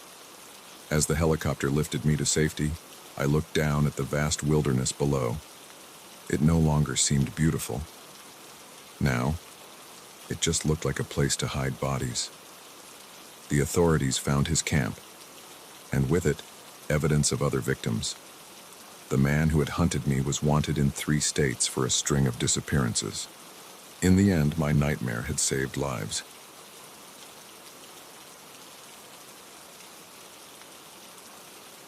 The moment I saw my reflection blink, I knew something was terribly wrong.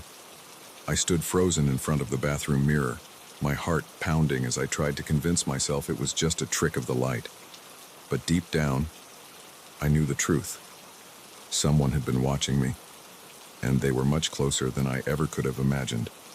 It was supposed to be a relaxing getaway. After months of grueling work and a nasty breakup, I decided to treat myself to a week-long stay at a secluded cabin in the woods. The listing had promised peace, quiet, and all the modern amenities a city girl like me could want. It seemed perfect. When I arrived, I was immediately charmed. The cabin was rustic but beautifully maintained, with a cozy living room, a fully equipped kitchen, and a bedroom that looked out over a serene lake. The owner, a friendly older woman named Margaret, gave me a quick tour before handing over the keys. "Now, don't you worry about a thing," she'd said with a warm smile. "You've got the whole place to yourself. Nearest neighbor is 5 miles away. It's just you and nature out here." If only I'd known how wrong she was. The first couple of days were blissful. I spent my time hiking the nearby trails, reading on the porch, and generally decompressing from the stress of city life. By the 3rd day, I felt more relaxed than I had in years. That evening, I decided to treat myself to a long, hot bath. As I soaked in the clawfoot tub, letting the lavender-scented bubbles ease away the last of my tension, I noticed something odd about the mirror hanging on the opposite wall. There was a small, dark spot in the corner, barely noticeable unless you were really looking. Curiosity piqued. I got out of the tub and wrapped myself in a towel. As I approached the mirror, my wet feet leaving damp prints on the wooden floor, I realized what I was looking at. It was a camera lens, expertly hidden within the mirror's ornate frame. My blood ran cold. Someone had been watching me. How long had it been there? How many other guests had been unknowingly recorded in their most private moments? With shaking hands, I began to search the rest of the bathroom. Now that I knew what to look for, I found 2 more hidden cameras, one in the light fixture, another disguised as a coat hook. Panic rising in my throat, I moved to the bedroom. More cameras. The living room, the kitchen, even on the porch. They were everywhere. I felt violated, exposed, and utterly terrified. Who was watching? What did they want? I grabbed my phone, ready to call the police in, but there was no signal. Of course, I was miles from the nearest cell tower. That's when I heard it. A soft creak from somewhere in the house. I froze, straining my ears. Another creak, closer this time. Footsteps. Someone was inside.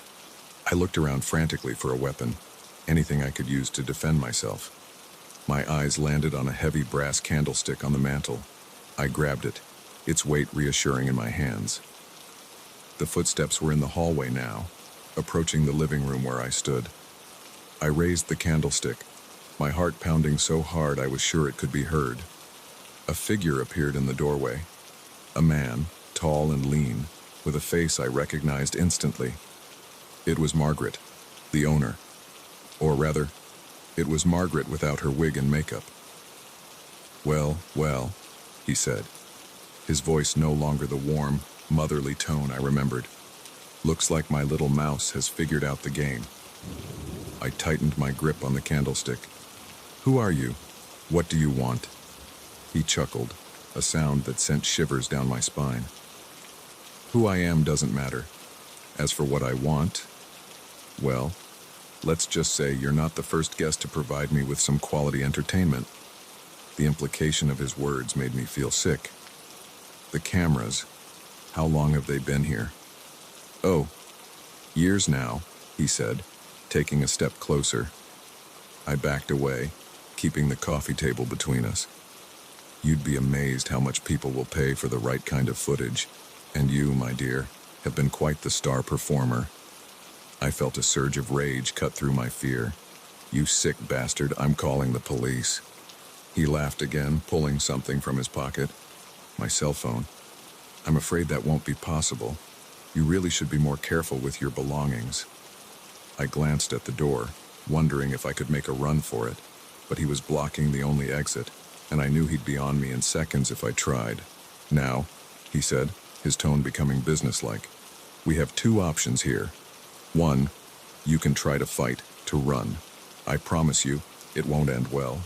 Or two, you can be a good girl and do exactly as I say. Who knows? You might even enjoy your new career. The thought of submitting to this monster made my skin crawl, but I forced myself to appear defeated, my shoulders slumping as I lowered the candlestick. That's better, he said, a triumphant smile spreading across his face. He took another step closer.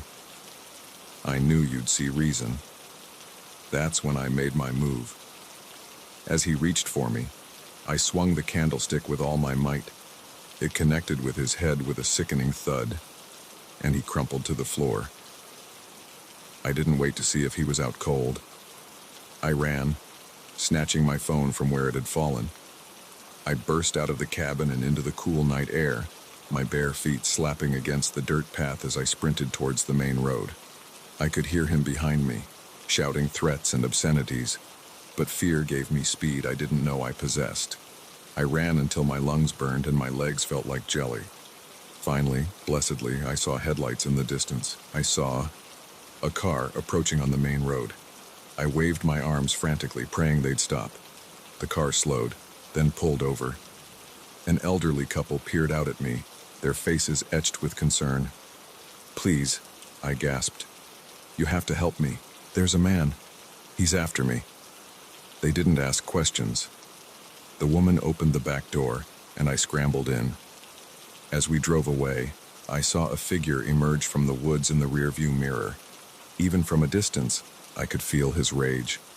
At the police station, my story was met with initial skepticism, but when they raided the cabin, they found not only the cameras but hard drives full of footage of me and of countless other victims. The man, whose real name turned out to be Gerald Simmons, was arrested. The investigation revealed a sophisticated operation that had been running for years. He'd been selling the videos on the dark web, catering to voyeurs with deep pockets. In the weeks that followed, I struggled to come to terms with what had happened. The violation, the fear, the knowledge that intimate moments of my life were out there, potentially seen by who knows how many people. But as I worked with a therapist and connected with other survivors, I found my voice. I started speaking out, advocating for stricter regulations on vacation rentals and raising awareness about hidden cameras. It's been a year now, and I'd be lying if I said I was completely over it. I still check for cameras everywhere I go. I still have nightmares about being watched, but I'm healing, slowly but surely. And every time I share my story, every time I see the recognition and gratitude in someone's eyes, I know that something good has come out of my nightmare, because now when I look in the mirror, I don't see a victim. I see a survivor, a fighter, and a protector. The cabin in the woods took something from me, yes, but it also gave me a purpose. And in the end, that's worth more than any peaceful getaway ever could be.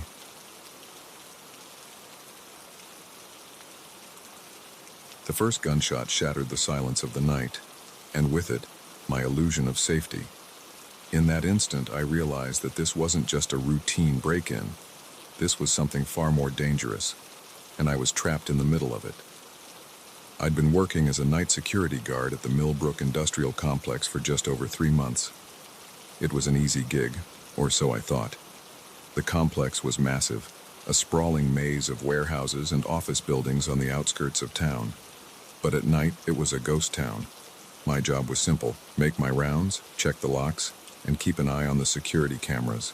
That night started like any other. I arrived for my shift at 10 p.m., relieving Dave, the evening guard. We went through our usual handover routine, Nothing out of the ordinary to report. Quiet as a graveyard out there, Dave had said with a chuckle as he left. Try not to fall asleep, Jake. If only he knew how wrong he was. It was around 2 a.m. when I first noticed something was off. I was in the main security office, eyes glazing over as I stared at the bank of monitors showing feeds from cameras all over the complex. Something moved on one of the screens, a flicker of shadow that didn't belong. I sat up straighter, suddenly alert. There it was again, on a different camera, a figure darting between buildings. My heart rate picked up. This wasn't some teenager looking for a thrill or a homeless person seeking shelter. The way they moved, quick and purposeful, spoke of something more sinister. I reached for the phone, ready to call the police, when the alarms started blaring. Red lights flashed across the monitors as multiple security breaches were detected simultaneously. This was coordinated, professional. I was reaching for my radio to alert the off-site security team when the first gunshot rang out. The sound echoed through the empty complex, and I saw muzzle flashes on one of the cameras. My blood ran cold. This wasn't just a break-in, this was an armed assault. I knew I should stay put, lock the door, and wait for the police. That's what we were trained to do. But something inside me couldn't just sit there. I had to know what they were after. Had to try and stop them if I could. Grabbing my flashlight and keycard, I slipped out of the security office. The complex was eerily quiet now, the alarms having shut off automatically after 60 seconds to avoid drawing too much attention. In the distance, I could hear muffled voices and the sound of breaking glass. I moved carefully through the maze of corridors, my shoes squeaking on the polished floors. Every shadow seemed to move, every sound amplified in the tense silence. As I rounded a corner, I saw them. 3 men, dressed in black, wearing ski masks. They were trying to break into one of the high-security labs, the kind that even I didn't have access to. I ducked back behind the corner, my heart pounding. What the hell was I doing? I was a rent-a-cop with a flashlight, up against armed intruders. This was insane. But I couldn't just walk away. Whatever was in that lab, it was important enough for these guys to risk an armed robbery. I had to do something. I looked around, desperate for anything I could use as a weapon or a distraction. My eyes landed on the fire alarm on the wall. It was a risk. The noise would alert the intruders to my presence, but it might also scare them off. Taking a deep breath, I smashed the glass and pulled the lever. The effect was instantaneous. Sirens blared and sprinklers activated, drenching everything in seconds. I heard shouts of surprise and anger from around the corner. Using the chaos as cover, I peered around the edge. The men were no longer at the lab door. They were running, heading towards the exit. Relief flooded through me. It had worked. They were leaving. But then one of them stopped, turning back. Even through the ski mask, I could see his eyes narrow as they landed on me. "Hey!" he shouted, raising his gun. I didn't think. I ran. Bullets whizzed past me as I sprinted down the corridor, zigzagging to make myself a harder target. I could hear their footsteps behind me, gaining ground. I knew the layout of the complex better than they did. It was my only advantage. I took a sharp left, then a right, leading them deeper into the maze of hallways. My lungs burned as I ran, fear and adrenaline pushing me faster than I'd ever moved. I needed a place to hide, somewhere I could lose them. The basement. The idea hit me like a bolt of lightning. The basement level was a warren of storage rooms and maintenance tunnels. If I could make it there, I might have a chance. I changed direction, heading for the nearest stairwell. The sound of pursuit was closer now, their shouts echoing off the walls. I burst through the stairwell door and practically flew down the steps, taking them 3 at a time. Behind me, I heard the door slam open again. They were right on my heels. The basement level was dark, emergency lights casting long shadows. I ran down the main corridor, my wet shoes slipping on the concrete floor. Left, right, another left. I turned corners at random, hoping to lose them in the maze. My chest felt like it was going to explode, but I didn't dare slow down. Finally, I spotted what I was looking for. A small maintenance closet, tucked away in a corner.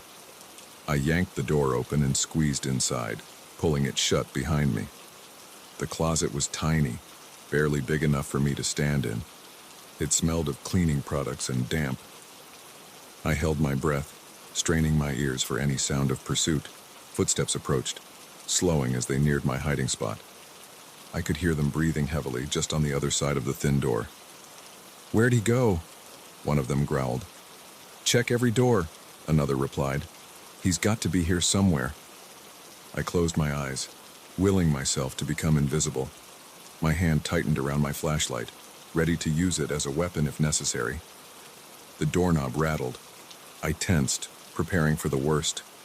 But then, a sound that made my heart soar. Police sirens, growing louder by the second. "Shit!" one of the men exclaimed. "We've got to go, now!" I heard them run off, their footsteps fading into the distance. Still, I didn't move. I stayed in that closet, shaking with adrenaline and relief, until I heard the unmistakable sound of police radios and multiple footsteps. When I finally emerged, I was greeted by a team of very surprised police officers. The story spilled out of me in a rush. The break-in, the chase, everything. As the sun rose, casting long shadows across the complex, I sat in the back of an ambulance, a shock blanket draped over my shoulders. The police had caught 2 of the 3 intruders as they tried to escape. The third was still at large. Detective Sarah Chen, the lead investigator, approached me with a grim expression. "You took one hell of a risk tonight, Jake," she said, her tone a mix of admiration and exasperation. "But thanks to you, we managed to stop a major theft. That lab they were trying to break into. It contains prototype technology worth millions." I nodded, still trying to process everything that had happened.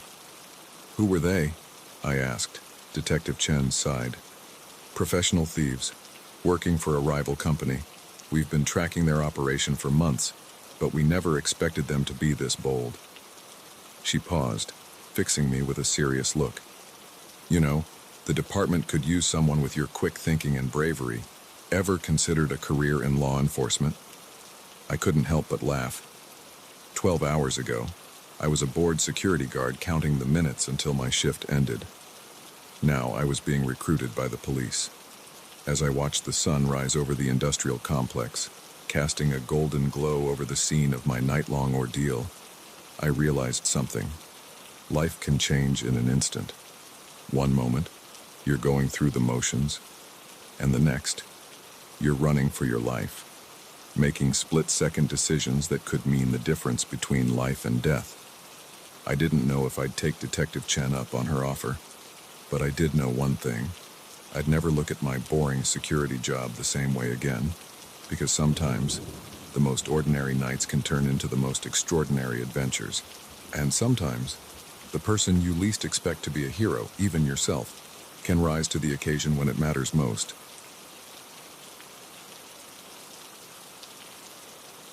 The moment the door slammed shut behind me, I knew I'd made a terrible mistake.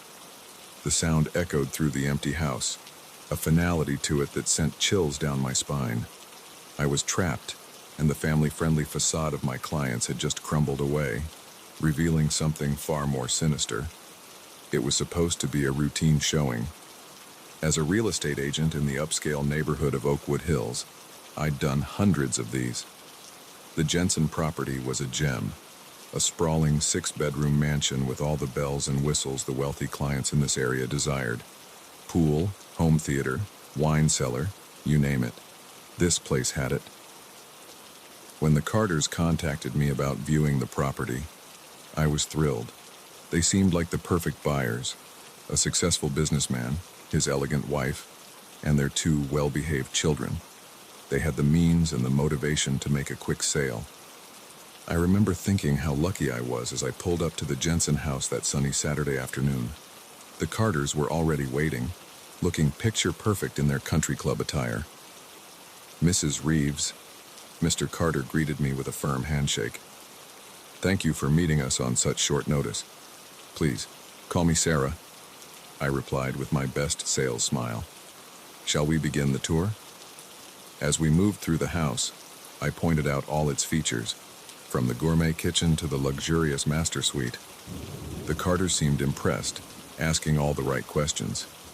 Mrs. Carter was particularly interested in the security system, which I assured her was top of the line. It wasn't until we reached the basement that things started to feel off. Mr. Carter's questions became more pointed, focused on the layout and any potential hidden spaces. "You never know when you might need a panic room," he joked, but there was an edge to his voice that made me uneasy. As we climbed the stairs back to the main floor, I felt Mrs. Carter's hand on my arm. Her grip was surprisingly strong. "Sarah, dear," she said, her voice sickly sweet, "would you mind if we took another look at the master bedroom? I have a few more questions about the closet space." I nodded, leading the way back upstairs. Mr. Carter and the children stayed in the living room, engrossed in what looked like a heated discussion. The master bedroom was at the end of a long hallway. As we entered, I launched into my usual spiel about the custom cabinetry and designer fixtures, but Mrs. Carter wasn't listening. She was staring at me with an intensity that made my skin crawl. "You know, Sarah," she said, taking a step closer, "we're not really here to buy a house." My heart skipped a beat. "I'm sorry, I don't understand." Her smile widened, revealing too many teeth. "Oh, I think you do. Or at least you will." That's when I felt a sharp pain in my neck. I spun around to see Mr. Carter standing behind me, an empty syringe in his hand. When had he come upstairs? What did you do to me?" I slurred, my vision already starting to blur. "Don't worry, dear," Mrs. Carter cooed. "Everything will make sense soon." The last thing I remember before losing consciousness was the sound of their laughter, cold and cruel. When I came to, I was in a dimly lit room I didn't recognize. My head was pounding, and my mouth felt like it was stuffed with cotton. As my eyes adjusted to the darkness, I realized with growing horror that I was in some sort of cell. The walls were concrete, and a heavy metal door was the only exit. Panic set in as the memories came flooding back. The Carters, the house showing, the injection. This couldn't be happening. Things like this didn't happen to people like me.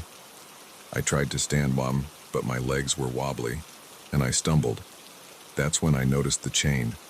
A thick metal shackle was fastened around my ankle, connected to a bolt in the floor.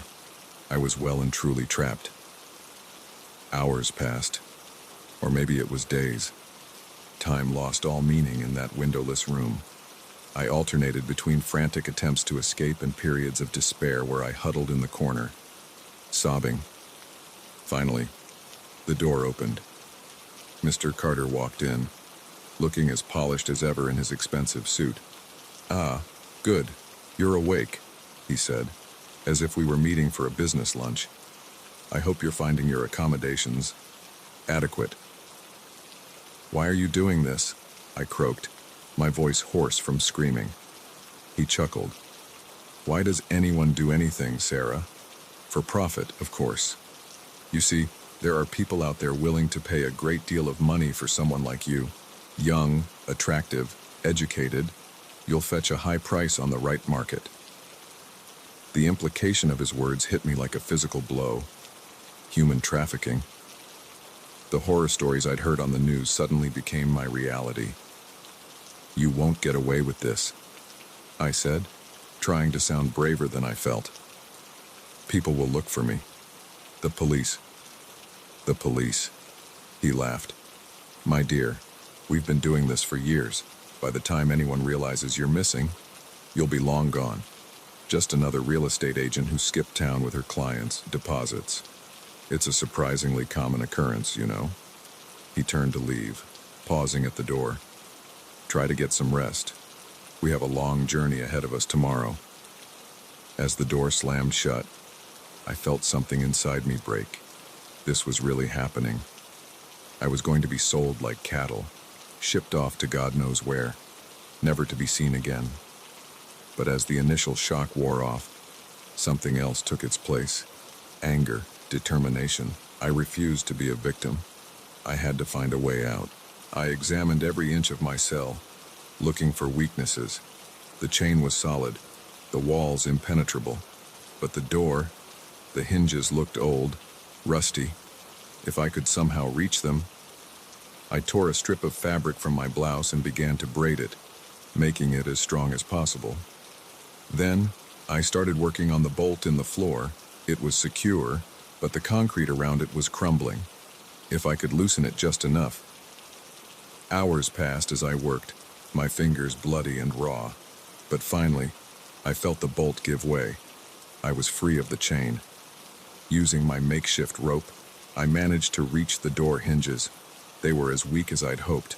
With enough pressure, they began to creak and bend. Just as I heard the satisfying snap of the last hinge giving way, footsteps echoed down the hall. They were coming. I pressed myself against the wall next to the door, my heart pounding. This was my only chance. The door swung open, and Mrs. Carter stepped in. "Time to go, dear. You're new." I didn't let her finish. I slammed into her with all my might, knocking her off balance. She stumbled, hitting her head on the concrete wall with a sickening thud. I didn't wait to see if she was okay. I ran. The hallway seemed endless, doors on either side. I could hear shouts behind me, heavy footsteps giving chase. I turned a corner and saw it, a window. Without hesitation, I threw myself at it. The glass shattered, and I felt a searing pain as shards cut into my skin. But I didn't stop. I tumbled out onto soft grass, the cool night air hitting my face. I was in a backyard, high fences on all sides. But there, in the corner, was a gate. Freedom. I ran like I'd never run before, ignoring the pain, the fear, everything except the need to escape. I cleared the gate in a single adrenaline-fueled leap and found myself on a quiet suburban street. Lights were on in nearby houses. I ran to the closest one, pounding on the door. "Help! Please, call the police." An elderly woman opened the door, her eyes widening in shock at my appearance. I must have looked like a madwoman, covered in blood and dirt, my clothes torn. "Please," I gasped. "They're going to kill me." She ushered me inside and called 911. As we waited for the police to arrive, I collapsed on her couch, the adrenaline finally wearing off. The next few hours were a blur of police statements and hospital visits. The Carters were arrested trying to flee the city. Their house of horrors was raided, revealing a sophisticated human trafficking operation that had been running for years. As I sat in the police station, wrapped in a shock blanket, Detective Johnson approached me. "You did good, Sarah," he said, his voice gruff but kind. "Thanks to you, we've shut down one of the biggest trafficking rings in the state. You saved a lot of lives today." I nodded, too exhausted to speak. The ordeal was over, but I knew the memories would stay with me forever. In the days that followed, as I tried to piece my life back together, I made a decision. I couldn't go back to my old job, couldn't bear the thought of walking into strange houses with people I didn't know, but I could use my experience to help others. I started volunteering at a shelter for trafficking survivors, sharing my story, offering hope to those who thought all was lost. It wasn't the life I had planned, but it was a life with purpose. And every time I helped someone escape their own personal hell, I felt a little bit stronger, a little more like myself. The Carters had tried to break me, to turn me into a commodity. But in the end, they'd only made me more determined to fight back. Against them. Against the system that allowed such evil to exist. Against the darkness that threatens to consume us all. I was no longer just Sarah Reeves, real estate agent. I was a survivor, a fighter, a beacon of hope for those still trapped in the shadows. And that, I realized, was worth more than any commission I could have ever earned.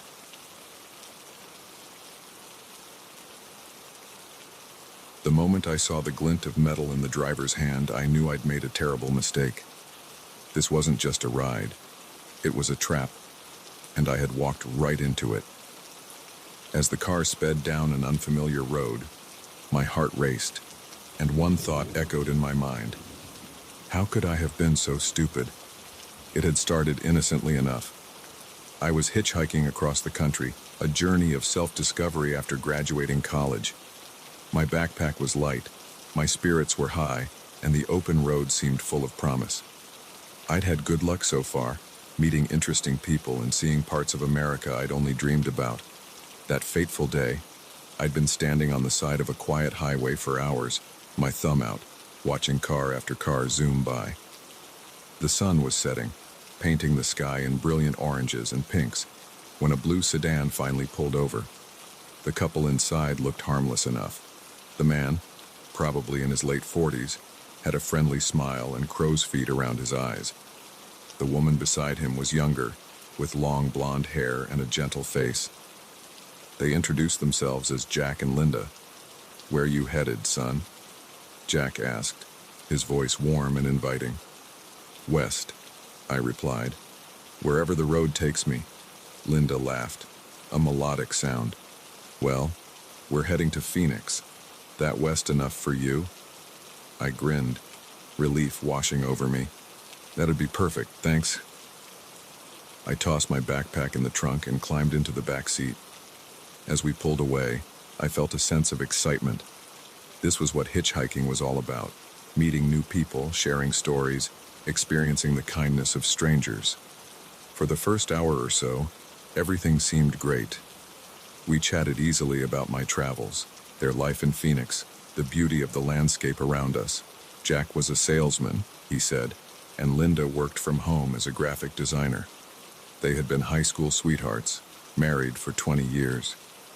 But as the sky darkened and the miles ticked by, something began to feel off. I noticed Jack taking exits I was pretty sure weren't on the way to Phoenix. When I mentioned it, Linda quickly changed the subject, asking about my family back home. An uneasy feeling settled in my stomach.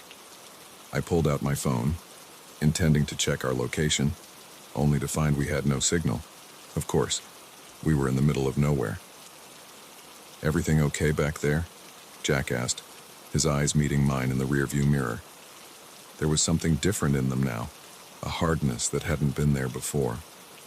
"Yeah," I lied, trying to keep my voice steady. "Just checking the time."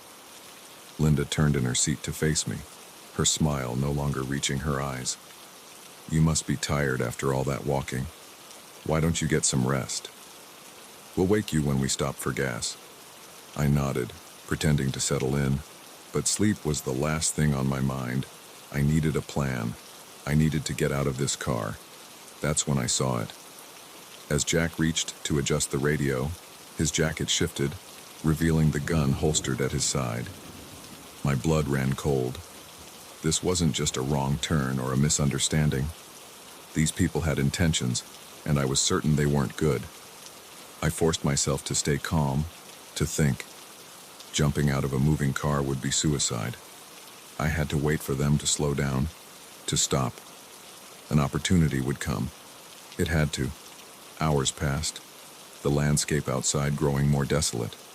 We were deep in the desert now, red rocks and cacti replacing the grasslands we'd started in. Jack and Linda had grown quiet, occasionally exchanging looks that made my skin crawl. Finally, mercifully, I saw the glowing lights of a gas station in the distance. My heart leapt. This could be my chance. As we pulled up to the pump, I steeled myself.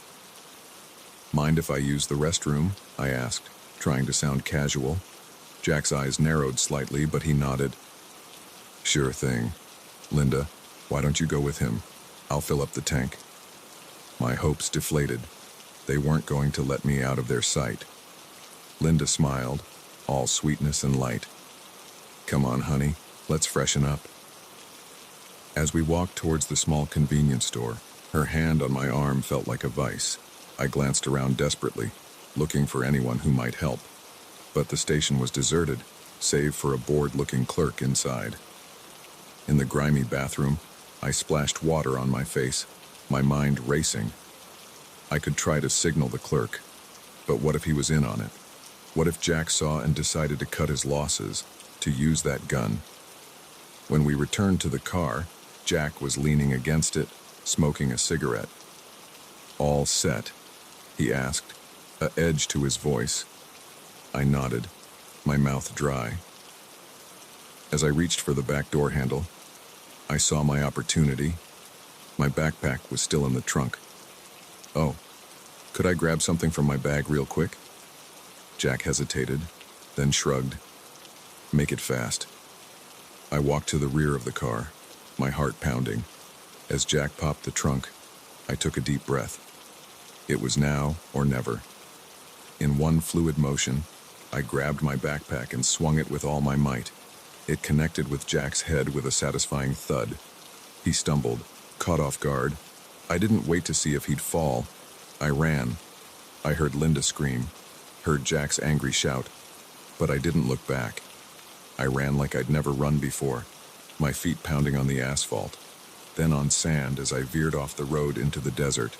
A gunshot rang out, the bullet whizzing past my ear. Still, I didn't stop. I ran until my lungs burned and my legs felt like jelly. Only then did I risk a glance behind me. In the distance, I could see the gas station, now just a pinprick of light. There was no sign of pursuit. I'd made it. But I wasn't safe yet. I was alone in the desert, miles from anywhere, with no water and no idea which direction to go. The adrenaline that had fueled my escape began to wear off, leaving me shaky and terrified. I forced myself to think logically. The highway had to be east of me. If I could find it, I could flag down a car, get help. But could I trust anyone after what had just happened? I started walking, using the stars to guide me.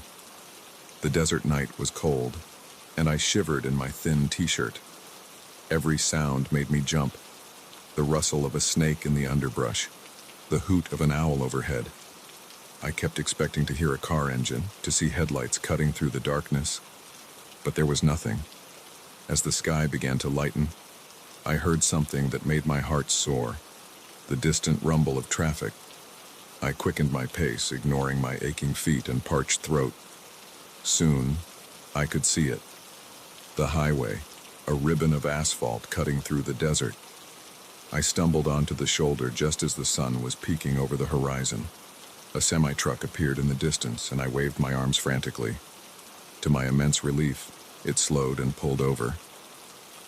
The driver, a burly man with a salt and pepper beard, looked at me with concern.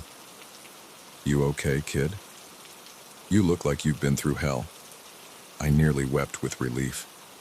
"Please," I croaked, my voice hoarse from thirst and fear. "I need help. Some people, they tried to..."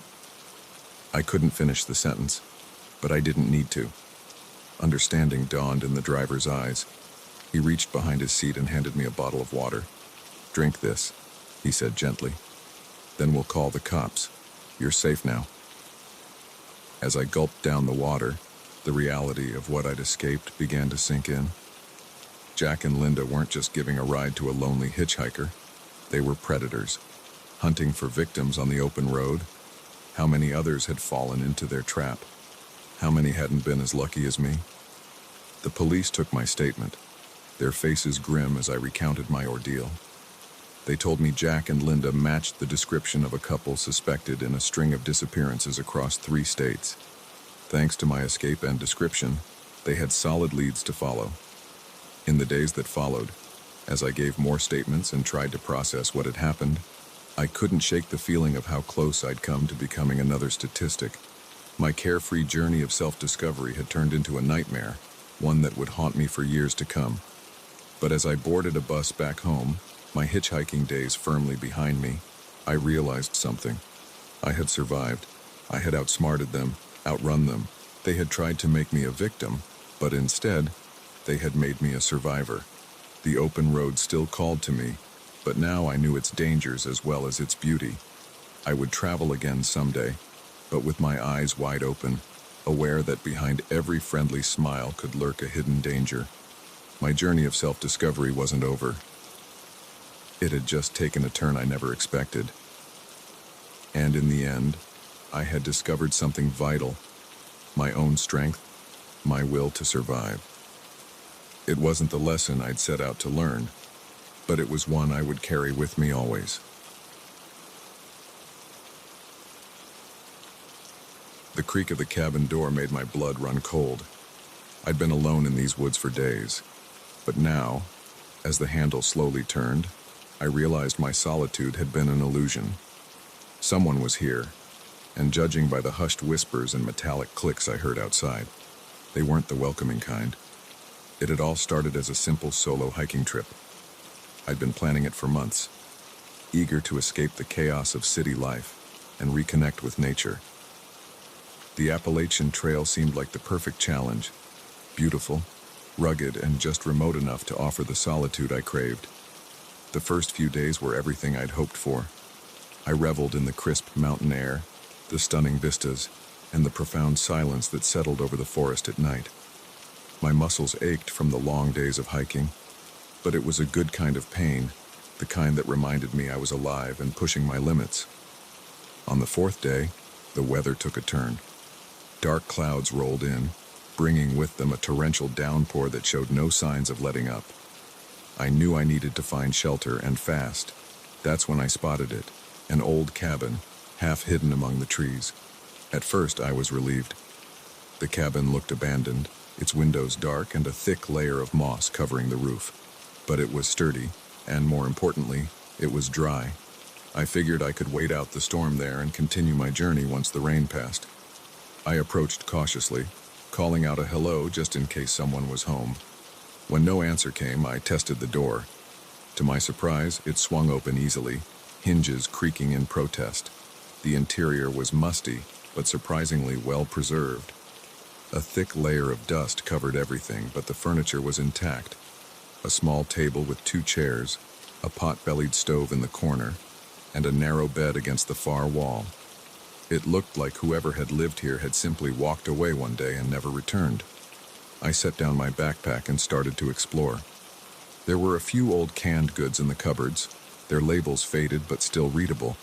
A collection of dusty books lined a small shelf, mostly field guides and local history. It was clear that whoever had lived here had been a true outdoorsman. As the day wore on and the rain showed no signs of stopping, I decided to make the best of the situation.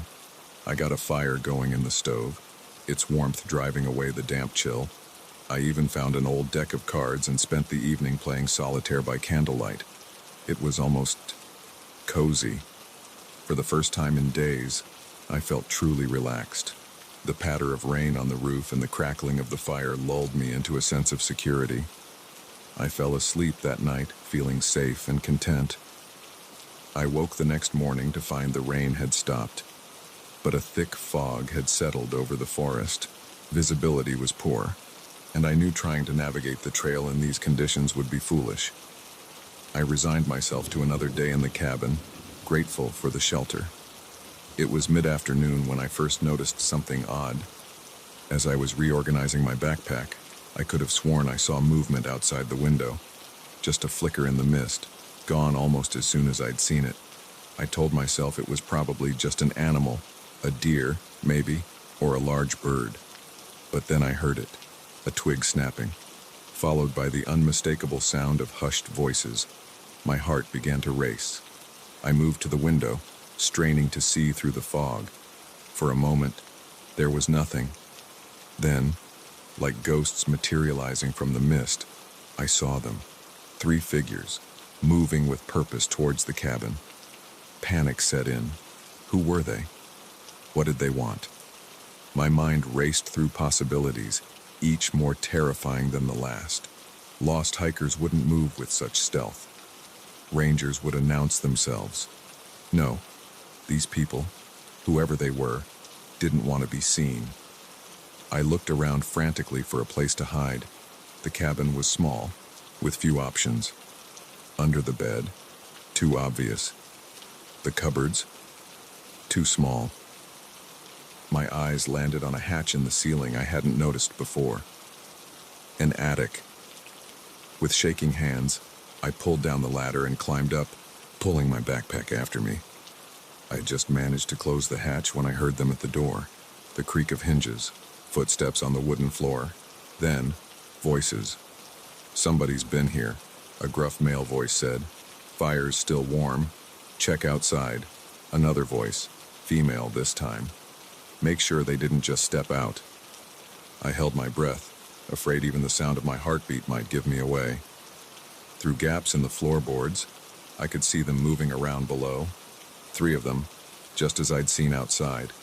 2 men and a woman, all dressed in dark clothing. "Bag here," the second man said. "Hiker, probably." "Shit," the woman hissed. "If they made it this far..." "We'll find them," the first man assured her. "Can't have anyone stumbling onto our operation. Boss would have our heads." Operation? My mind reeled. What had I stumbled into? They continued to search the cabin, rifling through my belongings. I watched, helpless, as they went through my wallet, looking at my ID. "Sarah Jenkins," the woman read aloud. "Got an address in Boston. Long way from home, aren't you, Sarah?" I bit my lip to keep from making a sound. They knew my name. They knew where I lived. The gravity of my situation hit me like a physical blow. These weren't just criminals I'd stumbled upon. They were dangerous, and they now saw me as a threat. "We'll need to move everything," the first man said. "Can't risk her finding her way back here and bringing the cops." "What about the girl?" the second man asked. There was a long pause. My blood ran cold as I waited for the answer. "We find her," the woman said finally, her voice hard. "And we make sure she never tells anyone what she saw."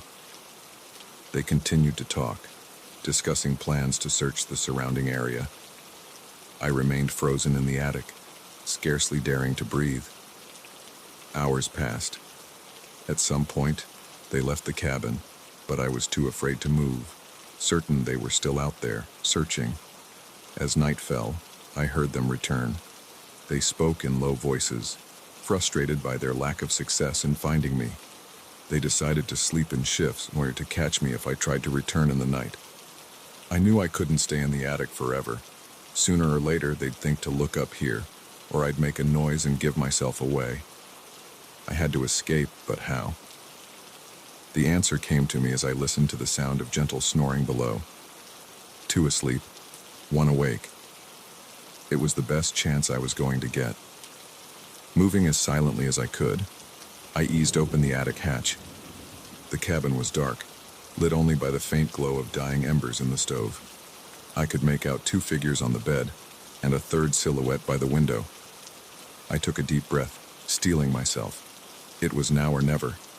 I dropped from the attic, landing as softly as I could. The figure by the window whirled around, but I was already moving. I grabbed the cast iron pan from the stove and swung with all my might. There was a sickening thud, and the figure crumpled. The noise woke the others, but I was already at the door. I burst out into the night, my legs pumping furiously as I ran blindly into the forest. Behind me, I could hear shouts and the crash of underbrush as they gave chase. I ran like I'd never run before, ducking under branches and leaping over fallen logs. My lungs burned and my legs screamed in protest, but fear kept me going. I don't know how long I ran. It felt like hours. Eventually, the sounds of pursuit faded, replaced by the normal nighttime noises of the forest. Still, I didn't stop. I couldn't risk it. As the first light of dawn began to filter through the trees, I finally allowed myself to slow down. I was lost, exhausted, and terrified. But I was alive. It took 2 more days of cautious travel before I found my way to a ranger station. The authorities were skeptical of my story at first, but a search of the area revealed evidence that corroborated my account. The cabin, and when they found it, had been cleared out, but traces remained of what the police called a insignificant illegal operation. As I gave my statement and tried to come to terms with what had happened, I couldn't shake the feeling of how close I'd come to becoming another statistic, another mysterious disappearance in the vast wilderness. My peaceful hiking trip had turned into a nightmare, one that would haunt me for years to come. But as I boarded the bus back to Boston, I realized something. I had survived. I had outsmarted them, outrun them. They had tried to make me a victim, but instead, they had made me a survivor. The mountains still called to me, their beauty undimmed by my ordeal.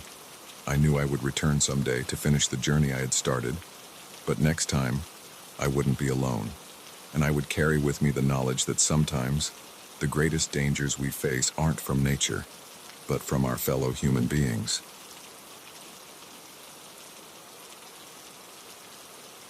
The moment the truck veered towards me, I knew this was no accident. The murderous intent in the driver's eyes was clear even through the rain-streaked windshield. As I swerved off the road, my tires skidding on the wet asphalt, one thought blazed through my mind. They had found me, and they weren't going to let me escape this time.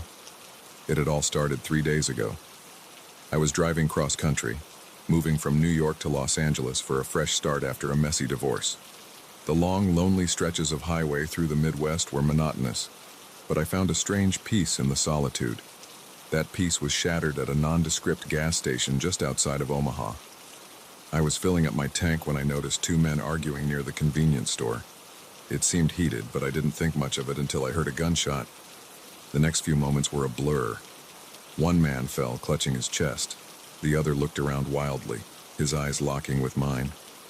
I saw the gun in his hand, saw the panic and desperation on his face.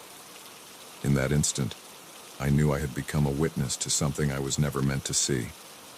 I jumped into my car, my hands shaking so badly I could barely get the key in the ignition. As I peeled out of the gas station, I saw the man running towards me in my rearview mirror. I hit the highway doing 90, my heart pounding in my chest. For the next few hours, I drove like a woman possessed, constantly checking my mirrors, sure that at any moment I'd see a car in pursuit. When I finally allowed myself to slow down, I realized the gravity of my situation. I had witnessed a murder, and the killer had seen me. I was the only thing standing between him and freedom. I debated going to the police, but fear held me back. What if they didn't believe me? What if the killer had connections? People who could find me even if I went into protective custody? Paranoia, fueled by too many crime dramas and my own terrified imagination, made every option seem dangerous. So I kept driving, pushing on through the night, through 3 states. I avoided main highways, sticking to back roads and small towns. I paid for everything in cash, used fake names at motels, and kept my interactions with people to a minimum. By the 3rd day, exhaustion was taking its toll. The constant vigilance, the lack of sleep, the gnawing fear in my gut, it was all becoming too much. I knew I couldn't keep this up forever. I needed to make a decision, to find help. That's when I saw the truck. At first, I thought nothing of it, just another vehicle on the road. But as the miles ticked by, I noticed it was always there, a few cars back, never getting closer, but never falling behind either. Paranoia flared. Was I imagining things? Had lack of sleep made me jumpy? I took a random exit, heart in my throat as I watched my rearview mirror. The truck followed. Panic set in. I accelerated, weaving through the light traffic on the county road. The truck kept pace, getting closer now, no longer trying to hide its pursuit. Rain started to fall, fat drops splattering against my windshield. I turned on my wipers, my knuckles white on the steering wheel. That's when the truck made its move, pulling up alongside me. I risked a glance over, and my blood ran cold. It wasn't the killer from the gas station. This was someone new, someone I'd never seen before. But the look in his eyes told me everything I needed to know. He was here to silence me. The truck swerved towards me, metal screeching as it scraped along the side of my car. I jerked the wheel, desperately trying to keep control.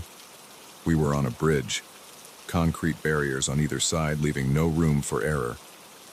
Another vicious swerve from the truck sent me spinning.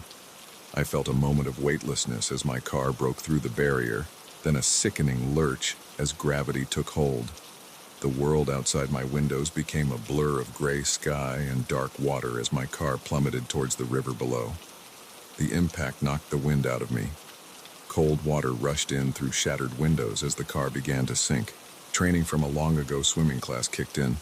Wait for the car to fill with water. Then the pressure will equalize and you can open the door. But panic is a powerful thing. As the water rose past my chest, my seatbelt refused to unlatch. I clawed at it frantically, each second feeling like an eternity. Just as the water reached my chin, the belt finally gave way. I took one last, desperate gulp of air as the car was fully submerged. The pressure inside equalized, and I managed to force the door open. I swam out, my lungs burning, my clothes dragging me down. The surface seemed impossibly far away. My vision started to darken around the edges. Just as I thought I couldn't hold on any longer, my head broke the surface. I gasped, sucking in great lungfuls of air. The current was strong, dragging me downstream. I could see the bridge in the distance, the broken barrier where my car had gone through. There was no sign of the truck or its driver. I managed to make it to the shore, dragging myself out of the water on trembling limbs. I collapsed on the muddy bank, coughing and shivering. I was alive, but I knew this was far from over. As the adrenaline wore off, the reality of my situation sank in. I was miles from anywhere, soaking wet, with no car, no phone, and no idea who was after me or why. The killer from the gas station was bad enough, but now there were others involved. This was bigger than I had imagined. I couldn't stay here. Whoever had run me off the road would surely come looking to confirm I was dead. I forced myself to my feet, my body protesting every movement. I needed to find help, but I couldn't trust anyone. For all I knew, the killer had contacts in law enforcement. No one was safe. I started walking, following the river downstream. My wet clothes clung to me, chafing with every step. The rain had stopped, but a cold wind had picked up, cutting through my sodden jacket. I hugged myself for warmth, trying to ignore the tremors that racked my body. As night fell, the full moon provided just enough light to navigate by. I stuck to the cover of trees along the riverbank, jumping at every snapping twig or rustle of leaves. My mind raced, trying to piece together what was happening. Who were these people? Why were they so desperate to silence me? What had I stumbled into? After what felt like hours of walking, I saw lights in the distance. A small town, nestled in the valley. Civilization, and with it, the promise of help, but also the threat of discovery. I approached cautiously, sticking to shadows. The town was small, just a main street with a handful of businesses and houses. A diner on the corner was still open, warm light spilling out onto the sidewalk. My stomach growled, reminding me I hadn't eaten in nearly a day. But food would have to wait. I needed information and a way out of here. My eyes landed on a small building across the street, the local library. It wasn't much, but it was a start. Breaking in was easier than I expected. Small towns and their trusting nature. The window latch was flimsy, giving way with minimal effort. I slipped inside, praying there was no alarm system. The computer at the front desk was ancient, but it worked. I Googled the gas station where this had all started, searching for any news about a shooting. Nothing. It was as if it had never happened. I broadened my search, looking for any recent crimes or suspicious activities in the area. That's when I found it. A small article about a string of unexplained disappearances along the I-80 corridor. Truckers, mostly, gone without a trace.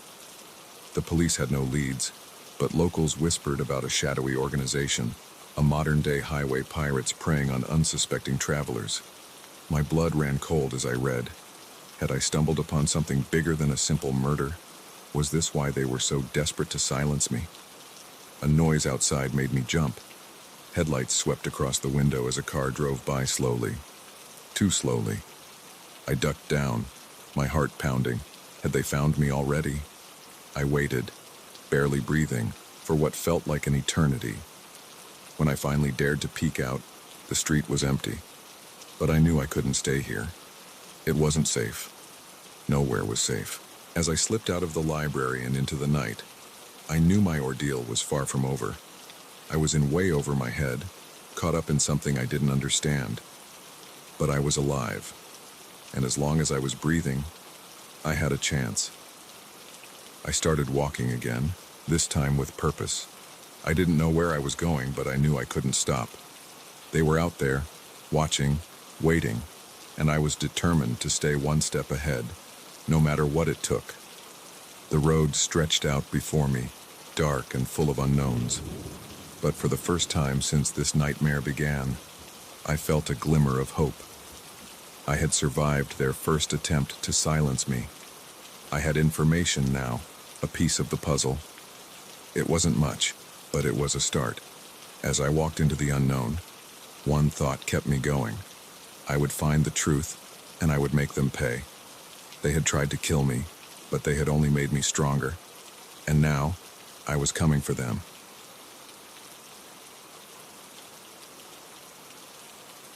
The first video file I opened showed a man being tortured.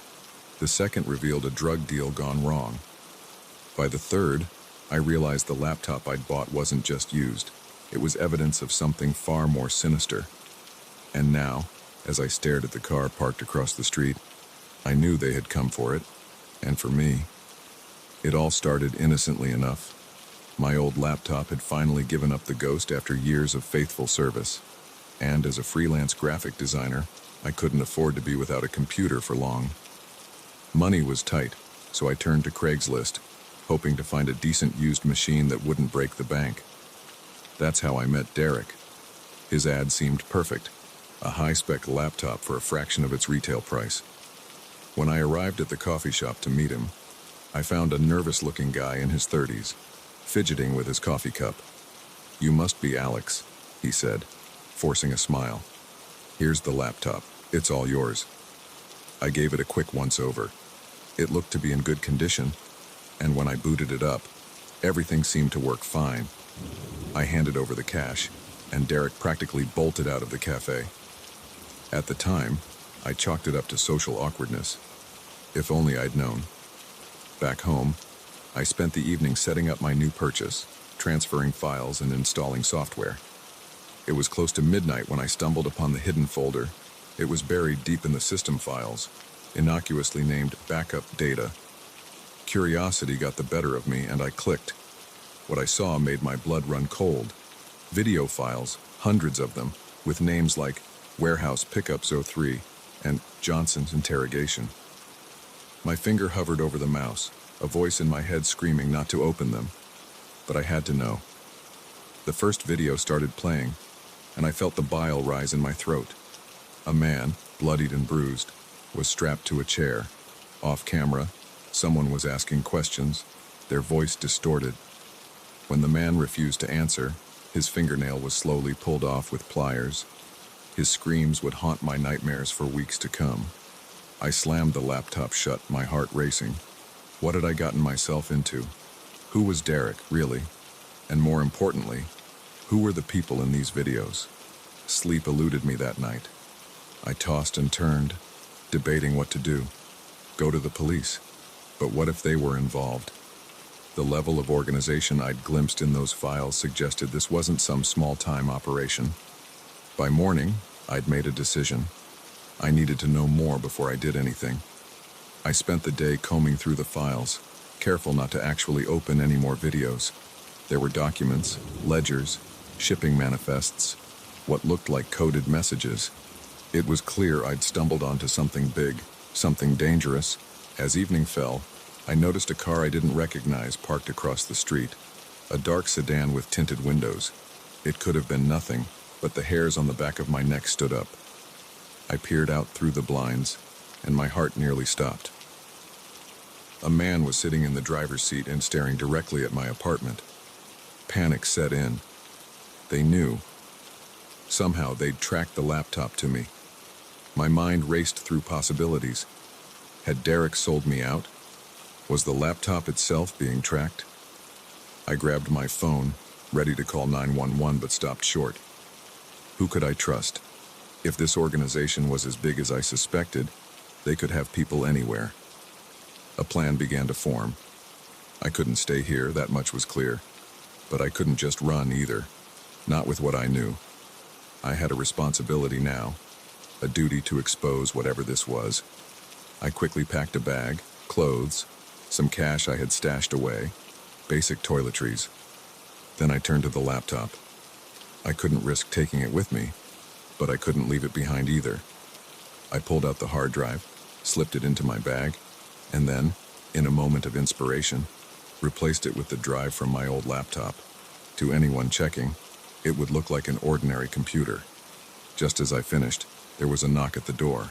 My heart leapt into my throat. "Mr. Wilson," a deep voice called out. "We need to speak with you about a recent purchase you made." I didn't answer. Instead, I quietly made my way to the fire escape outside my bedroom window. As I climbed down, I heard the sound of my front door being broken down. My feet hit the alley pavement, and I ran. I didn't know where I was going, but I knew I couldn't stop. The sound of shouts behind me spurred me on. I ran for what felt like hours, taking random turns, doubling back, anything to lose any potential tail.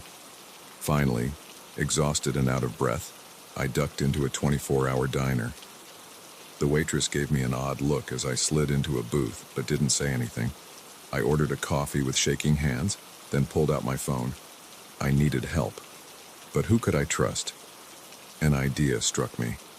Sarah, my ex-girlfriend.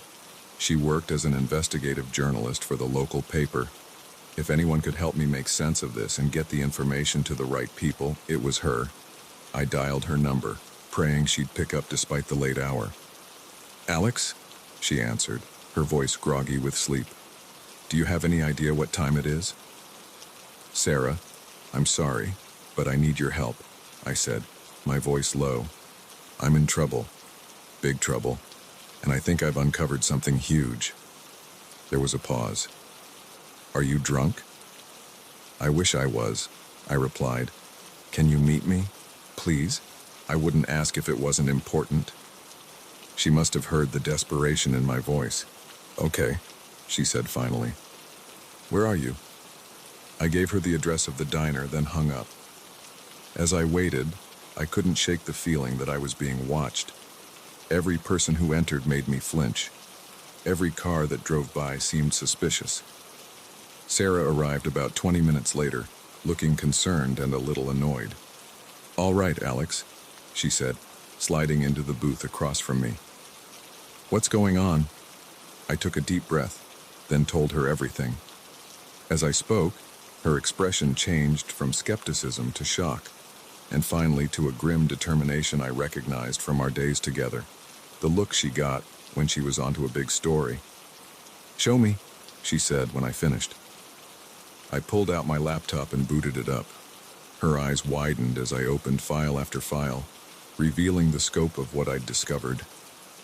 "Alex," she said slowly, "do you realize what this is? This isn't just some criminal organization. This is evidence of corruption at the highest levels. Politicians, police chiefs, judges, they're all implicated in these files." My mouth went dry. "What do we do?" Sarah thought for a moment. "We can't go to the police, not yet. We need to verify this information, find corroborating evidence, and we need to keep you safe." She pulled out her own laptop and began typing furiously. "I'm emailing my editor.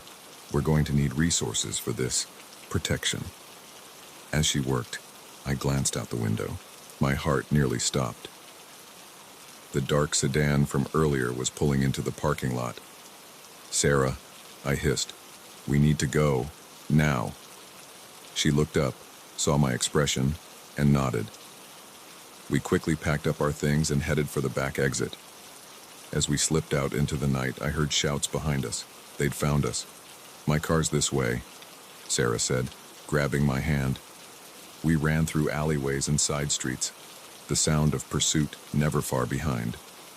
We finally reached her car, an old but reliable Honda Civic. As we peeled out of the parking spot, I saw two men round the corner, their faces twisted with anger. "Where are we going?" I asked, as Sarah navigated the empty streets. "I have a cabin upstate," she replied, her eyes on the road. "It's off the grid. We'll be safe there while we figure this out." As the city lights faded behind us and the highway stretched out ahead, I felt a mix of fear and exhilaration. In the span of 24 hours, my life had been turned upside down.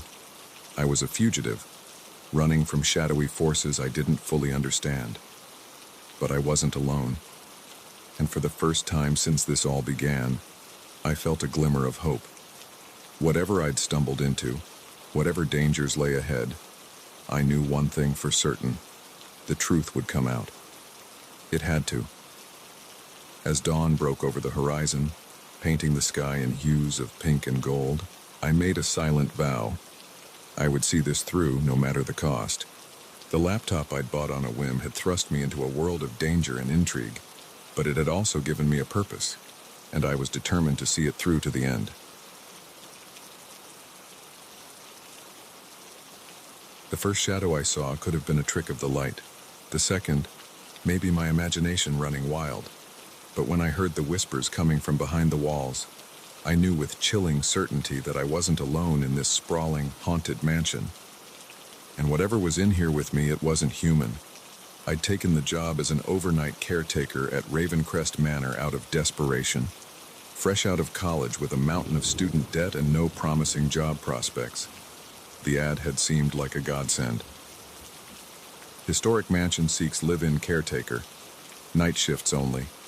Excellent pay. It seemed too good to be true, and as I was learning, it probably was. The interview had been odd from the start. The owner, a reclusive old woman named Mrs. Blackwood, had peered at me through thick glasses, her eyes magnified to an unsettling degree. "You're not afraid of the dark, are you, dear?" she'd asked, her voice raspy and thin. I'd laughed nervously. "No, ma'am, not at all." She'd nodded, seemingly satisfied. "Good. You'll need a strong constitution for this job. The nights can be long at Ravencrest." I should have heeded the warning in her words, but the promise of a paycheck and a roof over my head had overridden any misgivings. My first night at Ravencrest had been uneventful, if a bit eerie. The mansion was massive, a sprawling Victorian monstrosity with more rooms than I could count. My duties were simple: patrol the halls, ensure all doors and windows were locked, and report any disturbances. Simple enough, I thought. It was on my third night that things began to get strange. I was making my usual rounds when I heard it, a soft, melodic humming coming from one of the unused bedrooms.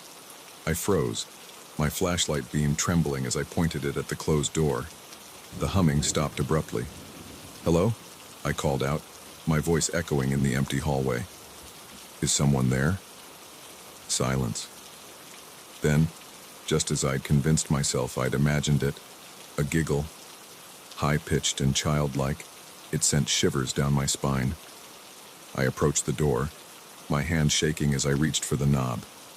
It was ice-cold to the touch. I took a deep breath and pushed it open.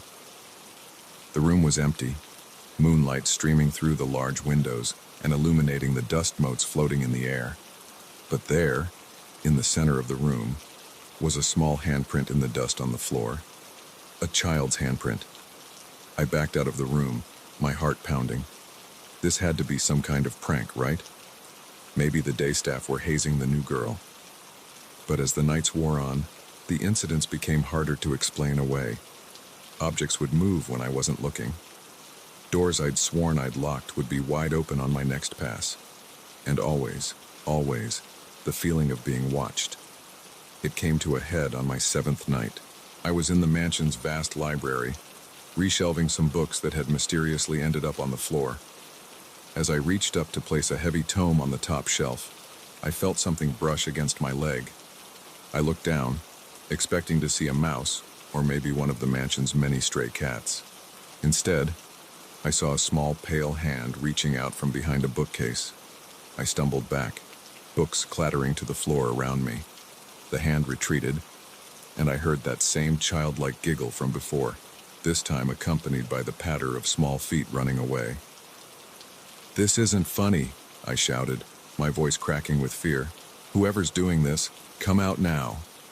The only response was the creaking of the old house settling. I ran from the library, no longer caring about my duties or my job. I just wanted out. But as I reached the main foyer, I saw something that stopped me in my tracks. A figure stood at the top of the grand staircase. It was Mrs. Blackwood, but not as I'd seen her before. She looked younger, somehow. Her hair was black instead of gray, her posture straight and regal. "Leaving so soon, my dear?" she asked, her voice echoing strangely in the cavernous space. "What's going on here?" I demanded, trying to keep the tremor out of my voice. "What is this place?" She smiled, and in that moment, she didn't look human at all. Ravencrest has always attracted the young and the desperate. It feeds on them, you see. Their fear, their vitality. As she spoke, more figures began to appear. Children in old-fashioned clothes, their eyes hollow and dark. A man in a butler's uniform with a gaping wound in his chest. A woman in a maid's outfit, her neck bent at an impossible angle. "What are you?" I whispered, backing towards the door. Mrs. Blackwood's smile widened, revealing too many teeth. "We are the caretakers of Ravencrest. And now, my dear, so are you." I turned and ran, yanking at the front door. It wouldn't budge. Behind me, I could hear them approaching, their whispers growing louder. In desperation, I grabbed a heavy candlestick from a nearby table and smashed it against the nearest window. The glass shattered, and I dove through, ignoring the cuts and scrapes as I tumbled onto the overgrown lawn. I ran into the night, not daring to look back. I didn't stop until I reached the main road, where a passing trucker took pity on me and gave me a ride into town. I went to the police. I, of course, told them everything. They listened politely, then informed me that Ravencrest Manor had burned down in 1954. There was nothing there but an empty, overgrown lot. I didn't believe them. I couldn't. The next day, I drove back out to the mansion, determined to prove I wasn't crazy. But there it was, just as the police had said, a sprawling out empty lot, overgrown with weeds and scattered with the charred remnants of a long-ago fire. No mansion, no Mrs. Blackwood, no ghosts. As I stood there, trying to reconcile what I was seeing with what I knew I had experienced, I felt a chill run down my spine. There, in the tall grass, was a glint of something metallic. I approached cautiously, my heart in my throat. It was the candlestick, the one I'd used to break the window. It lay there, impossible and undeniable. A piece of evidence from a place that supposedly didn't exist. I left it there, too afraid to touch it. As I drove away, I glanced in my rearview mirror. For just a moment, I could have sworn I saw the mansion, standing tall and imposing against the sky, and in an upstairs window, a pale face watching me leave. I never went back to Ravencrest. I moved out of state, changed my name, did everything I could to put that night behind me. But sometimes, late at night, I still hear the whispers, still see the shadows moving in the corners of my vision. And I wonder, did I ever really leave Ravencrest at all? Or is it still there, waiting for me, ready to claim its newest caretaker? The job offer still appears sometimes, in small local papers or on obscure websites. Historic mansion seeks live-in caretaker, night shifts only. Excellent pay. And I know somewhere out there, another desperate soul is seeing it, thinking it's the answer to their prayers. I want to warn them, to tell them to run, to stay away from Ravencrest and its hungry ghosts. But who would believe me? Who would listen to the ravings of a person who claims to have worked in a mansion that burned down decades ago? So I stay silent, and I watch, and I wait. And every night, I check my doors and windows, and I leave a light on, because I know now that the dark isn't empty. And sometimes, if you look too long into the shadows start looking back. The experience at Ravencrest changed me. I no longer see the world as I once did. Every old building holds secrets. Every shadow could hide something unnatural. I've become a collector of strange stories, a seeker of the unexplained, because I know now that there's more to our world than most people ever see. And sometimes, late at night, when the wind howls and the house creaks, I find myself longing for the long corridors of Ravencrest, for the whispers in the walls and the giggle of ghostly children. because as terrifying as it was also thrilling. It was real in a way that nothing in my life has been since. But then I remember Mrs. Blackwood's smile, too wide and too sharp, and the cold touch of spectral hands. And I know that some doors once opened can never truly be closed again, so I stay away and I warn others as best I can. But a part of me knows that someday, somehow, Ravencrest will call me back.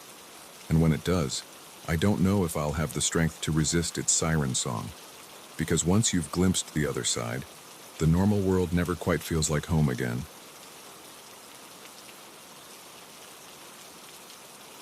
The moment I saw the townspeople's eyes, I knew we had driven into something far worse than a simple pit stop. There was a vacancy in their stares, a hollowness that sent chills down my spine.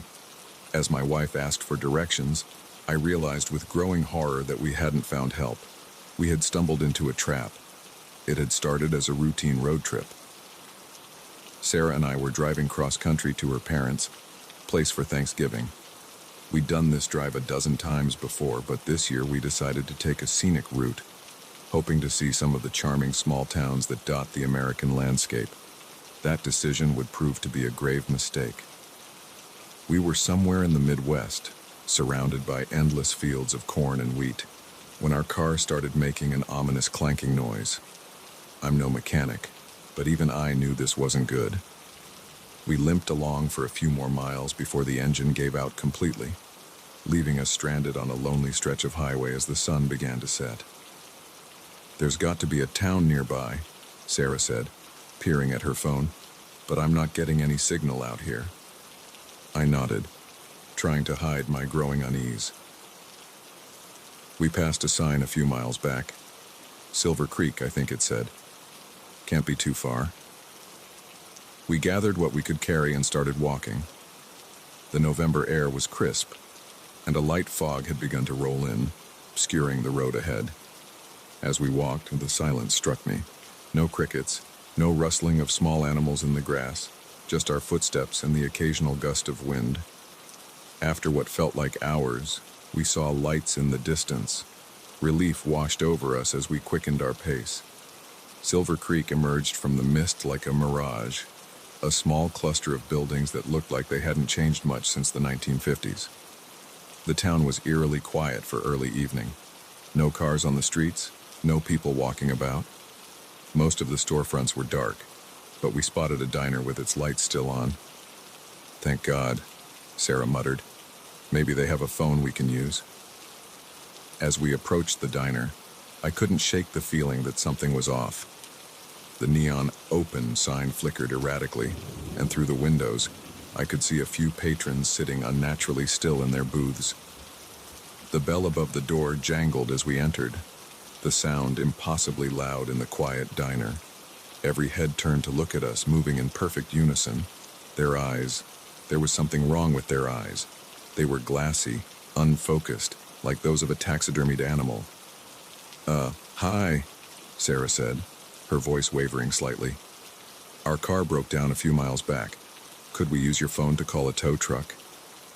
For a long moment, no one moved or spoke. Then, as if someone had flipped a switch, they all smiled. It wasn't a warm or welcoming smile. It was mechanical, rehearsed, like they were trying to remember how smiling worked. A waitress approached us, her movements stiff and jerky.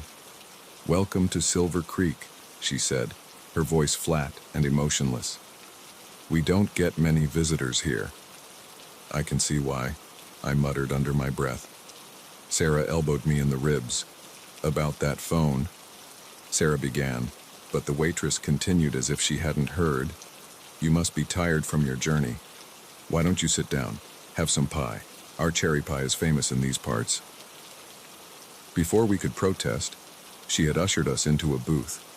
The other patrons were still staring, still smiling those unsettling smiles.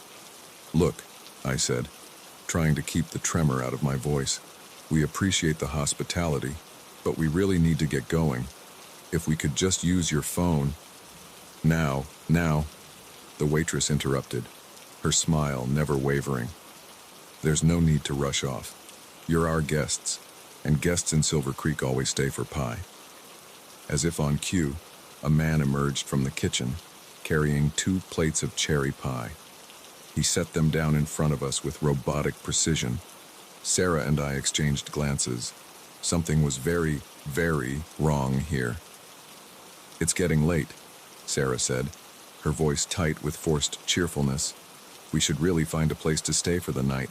Is there a motel in town?" The waitress's smile widened, showing too many teeth. "Oh, we have plenty of room for you here. Silver Creek always has room for new residents." The way she said residents sent a chill down my spine. I stood up abruptly, grabbing Sarah's hand. "Thanks for the offer, but we'll be going now." As we moved towards the door, the other patrons stood up in unison. They formed a wall between us and the exit, their faces still fixed in those eerie smiles. "Now, don't be rude," the waitress said, all pretense of friendliness gone from her voice. "You haven't even tried the pie." I looked around frantically for another way out. The kitchen, if we could just get through there, maybe we could find a back door. "Run," I whispered to Sarah. Then, louder, "Look, a UFO." It was a desperate ploy, but it worked. For just a second, every head in the diner turned to look out the window. That second was all we needed. We bolted for the kitchen, shoving past the startled cook. Behind us, I could hear the sound of chairs scraping against the floor as our pursuers gave chase. The kitchen was a maze of stainless steel and hanging utensils. We dodged around prep tables and vats of bubbling liquid that I was pretty sure wasn't soup. At the back, just as I'd hoped, was a door marked exit. I slammed into it with my shoulder, and we burst out into the cool night air.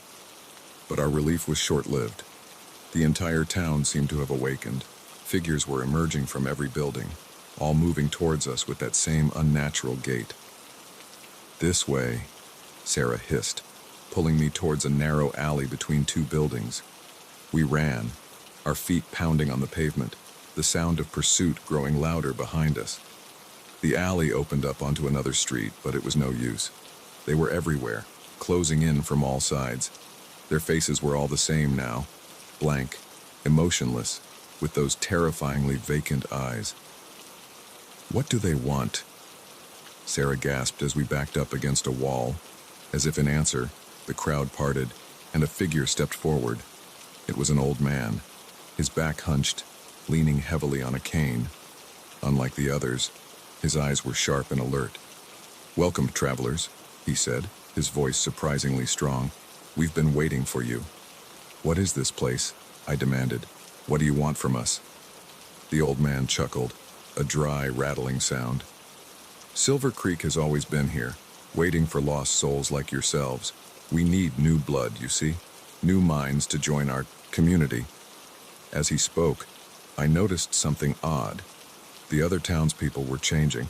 Their skin was becoming translucent, their features blurring. They looked less and less human with each passing second. "You're not really people, are you?" Sarah whispered, horror dawning on her face. The old man's smile widened impossibly. "We were once, but Silver Creek changed us, improved us, and now it's your turn." He raised his cane, and the crowd surged forward. I felt cold hands grabbing at me, pulling me down. Sarah's scream was cut short as she was engulfed by the mass of not quite human bodies. I fought, clawing and kicking, but there were too many. As I felt my consciousness slipping away, I saw the old man standing over me, his form shimmering and changing. "Welcome home," he said, and then everything went black. I don't know how long I was out. When I came to, I was lying in a bed in what looked like a quaint country inn. Sarah was next to me, still unconscious. For a moment, I thought it had all been a terrible dream. Then I caught sight of my reflection in the mirror across the room. My eyes. They were different. Glassy. Unfocused. Like those of a taxidermied animal. I tried to scream, but my mouth wouldn't cooperate. Instead, it curved into a wide, unnatural smile.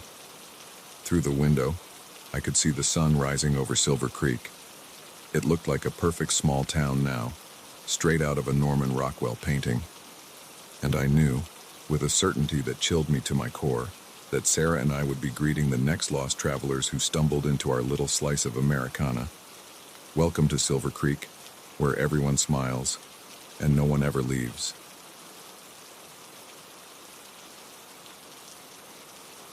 The instant I saw my motorcycle disappear around the corner, I knew I'd made a catastrophic mistake. The sick feeling in my stomach wasn't just about losing my prized possession. It was the chilling realization that I had invited a predator into my life, and now he knew exactly where I lived. It had started innocently enough. I'd decided to sell my beloved Harley Davidson, a decision born more out of financial necessity than desire. The bike had been my companion through countless road trips and late-night rides, but mounting bills and a recent layoff meant sacrifices had to be made. I posted an ad online, complete with photos and a detailed description. Within hours, I received a message from a guy named Mike. He seemed genuine, asking intelligent questions about the bike's history and maintenance. We arranged to meet the next day for him to take a look. When Mike arrived, he looked the part of a seasoned rider, leather jacket, well-worn boots, and a knowledgeable glint in his eye as he circled the bike. We chatted easily about motorcycles and the open road. For a moment, I even felt a pang of regret about selling. "Mind if I take her for a spin?" Mike asked, his hand resting on the handlebar, just around the block, to get a feel for her. I hesitated. It wasn't an unusual request when buying a bike, but something in my gut twinged. I pushed the feeling aside, chalking it up to seller's nerves. "Sure," I said, handing over the keys. "Just be careful with her." Mike's face split into a wide grin as he swung his leg over the seat. The engine roared to life, and he gave me a quick salute before pulling away from the curb. I stood there, watching as he rounded the corner at the end of my street. The sound of the engine faded, and I waited for it to grow loud again as he completed the block. But the sound never came back. Minutes ticked by, each one stretching longer than the last. The sick feeling in my stomach grew. I pulled out my phone, ready to call the police, when I saw a notification, a new message, from Mike. "Thanks for the bike, sucker. Better lock your doors tonight." My blood ran cold. This wasn't just a theft. It was a threat. I rushed inside, my hands shaking as I locked every door and window. My mind raced. How could I have been so stupid? I'd invited this man to my home, shown him where I lived, and now he had my bike and, it seemed, plans to come back for more. The police were sympathetic but not particularly helpful. They took my statement, but without the bike's GPS tracker, which I had stupidly disconnected when I decided to sell. They didn't have much to go on. They promised to keep an eye out and suggested I stay with a friend for a few days. But I couldn't bring myself to leave. This was my home, and damned if I was going to let some thief scare me out of it. As night fell, every sound became magnified. The creak of the house settling sounded like footsteps. The rustle of leaves outside my window became whispered threats. Sleep was impossible. Around 2 a.m., I heard it, the low rumble of a motorcycle engine, growing louder as it approached. My heart pounded as I peered through the blinds. There, at the end of my driveway, was my Harley, and astride it, his face obscured by a helmet, was a figure I assumed was Mike. He sat there for what felt like hours, the bike idling. Was he taunting me, planning his next move? I debated calling the police again, but feared what might happen in the time it took them to arrive. Finally, the figure revved the engine and sped off into the night. I released a breath I hadn't realized I'd been holding, but my relief was short-lived. This, I knew, was far from over. The next day, I was a wreck. Exhaustion and fear had left me jumpy and irritable. I called in sick to my new job, unable to focus on anything but the threat hanging over me. As I made yet another pot of coffee, my phone buzzed. Another message from Mike. "Miss me? Don't worry. I'll be back. Maybe tonight, maybe not. Sweet dreams." That was it. I couldn't live like this, jumping at shadows and waiting for the other shoe to drop. I needed to take action. I spent the day preparing. I dug out the old baseball bat from my college days and kept it close. I set up makeshift alarms on all the doors and windows, empty cans balanced precariously, ready to clatter to the ground at the slightest disturbance. It wasn't much, but it made me feel like I was doing something. As darkness fell, I positioned myself in the living room, lights off, bat in hand. The hours crept by, each car passing on the street making my heart race. Just as my vigilance began to wane, I heard it, the sound of my bike, approaching slowly. This time there was no idle threat from the driveway. The engine cut off, and I heard footsteps on my front porch. The doorknob rattled. Once, twice, then silence. I gripped the bat tighter, my palms slick with sweat. For a long moment, nothing happened. Had he given up? The answer came in the form of shattering glass. He was coming through the window. I didn't think. I acted. As a dark figure climbed through the broken window, I swung the bat with all my might. There was a satisfying thunk and a cry of pain. The intruder stumbled, and I swung again, catching him in the ribs. He went down hard, cursing and gasping for breath. I fumbled for the lights, bat still raised defensively. In the sudden brightness, I got my first clear look at my tormentor. It wasn't Mike.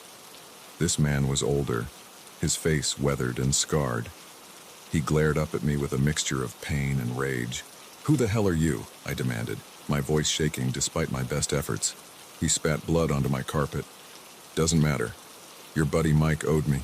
Said I could have the bike to settle his debt. Figured I'd see what else you had worth taking." My mind reeled. Mike, the supposed buyer, had set me up. He'd used me to pay off his debts, knowing full well what kind of person he was sending my way. The sound of sirens cut through the night. A neighbor, roused by the commotion, had called the police. As the patrol car pulled up outside, a wave of relief washed over me. It was over. The aftermath was a blur of police statements and insurance claims. The man who broke in, it turned out, had a long record of similar crimes. He was headed back to prison for a long time. My bike was recovered a few days later, abandoned in a parking lot across town. But as I stood looking at it, I felt none of the joy or excitement it had once brought me. All I could think about was the fear, the violation I'd experienced. I sold it for real this time, to a dealer. The money went towards a security system for my house. Cameras, motion sensors, the works. Some might call it paranoia. But to me, it was a small price to pay for peace of mind. Weeks passed, and slowly, life began to return to normal. But something had changed in me. I found myself more cautious, more suspicious of strangers. The trust I once had in people had been shaken to its core. One day, as I was leaving work, I saw a man leaning against a motorcycle in the parking lot. For a moment, my heart raced, old fears resurging. But as I got closer, I realized it was just a coworker, admiring his new bike. "Hey," he called out. "Want to go for a ride?" I hesitated. The old me would have jumped at the chance. But now, "Maybe another time," I said, forcing a smile as I hurried to my car. As I drove home, I couldn't shake the feeling of loss. Not just of my bike, but of the person I used to be. The person who saw the best in people, who embraced adventure without fear. That night, I sat on my porch, looking out at the quiet street. A motorcycle roared by, the sound once so thrilling now sending a shiver down my spine. I wondered if I would ever feel that thrill again, or if the fear would always be there, lurking just beneath the surface. But as I watched the bike disappear into the distance, I made a decision. I couldn't let one bad experience define me. I couldn't let fear win. The next day, I asked my coworker about his bike, and when he offered again to take me for a ride, I took a deep breath and said yes. As we cruised down the open road, the wind in my face and the engine rumbling beneath me, I felt something I hadn't in a long time. Freedom. The fear was still there, a quiet whisper in the back of my mind, but it no longer controlled me. I had faced my worst fears and come out the other side. I was changed, yes, but not broken. And as the miles rolled by, I realized that sometimes the only way past fear is through it. The open road was calling again, and this time, I was ready to answer.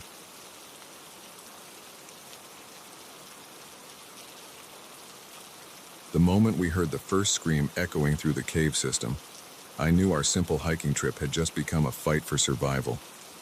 What we'd discover in the depths of those caverns would haunt us for the rest of our lives, if we made it out alive. It was supposed to be a fun weekend getaway. My friends, Jake, Lisa, and Mia, and I had been planning this hiking trip for months.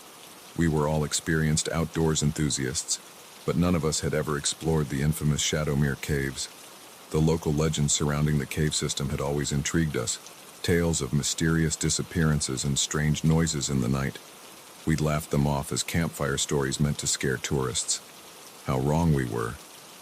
The hike to the cave entrance was uneventful, filled with the usual banter and excitement of friends on an adventure. The weather was perfect, warm sunshine filtering through the dense forest canopy.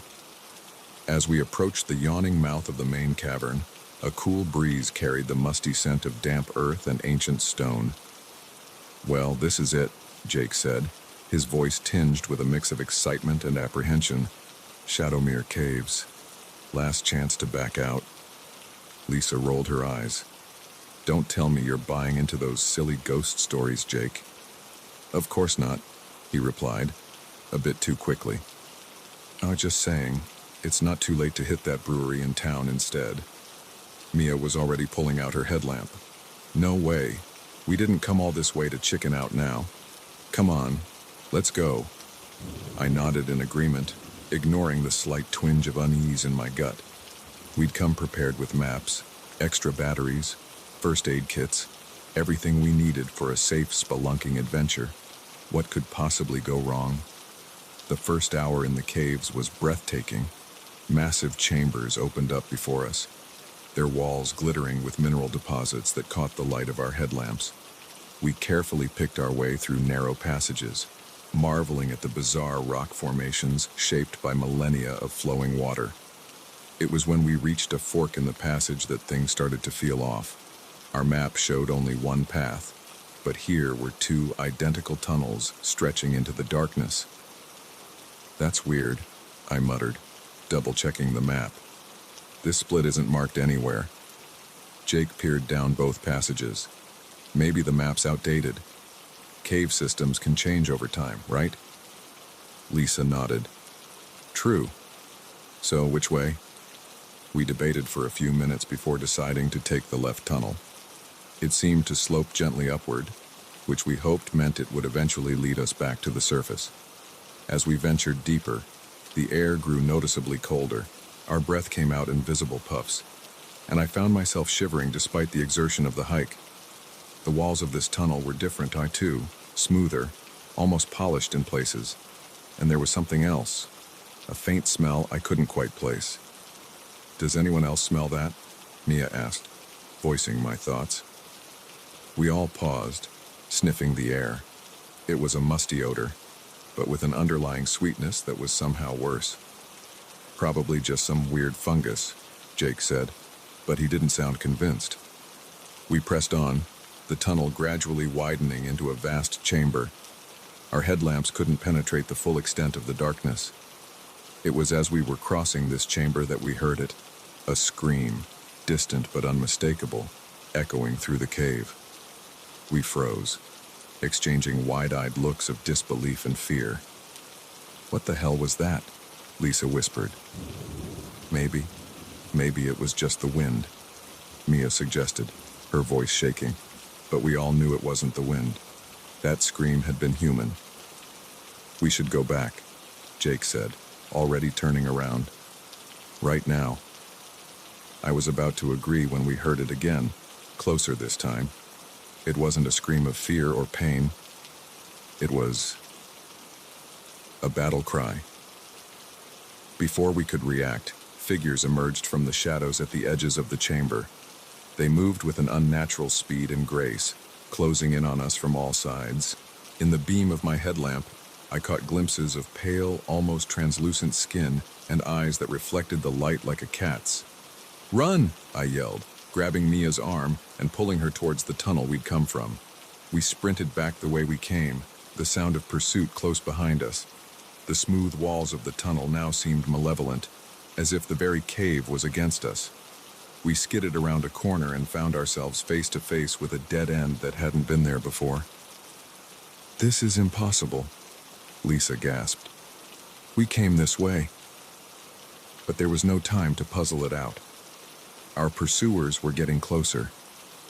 We pressed ourselves against the wall, desperately searching for any kind of escape route.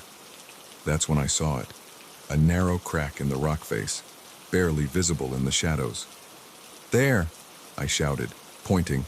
"We can squeeze through." One by one, we forced ourselves into the crevice. It was a tight fit, the rough stone scraping against our skin as we inched forward. I went last, and just as I pulled my legs in, I felt something grab at my ankle. I kicked out blindly and heard a hiss of pain.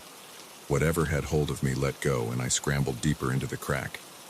We emerged into another chamber, smaller than the last, but with multiple tunnels branching off in different directions. Without discussing it, we picked one at random and ran, our footsteps echoing off the walls. After what felt like hours of frantic flight, we finally stopped to catch our breath. The sounds of pursuit had faded, but the oppressive silence that replaced it was almost worse. What were those things?" Mia panted, her face pale in the glow of our headlamps. Nobody had an answer. We were lost, hunted, in a cave system that seemed to defy the laws of nature and logic. Our map was useless, our supplies dwindling, and our chances of finding our way out growing slimmer by the minute. As we huddled together, trying to decide our next move, a low growl echoed through the tunnel.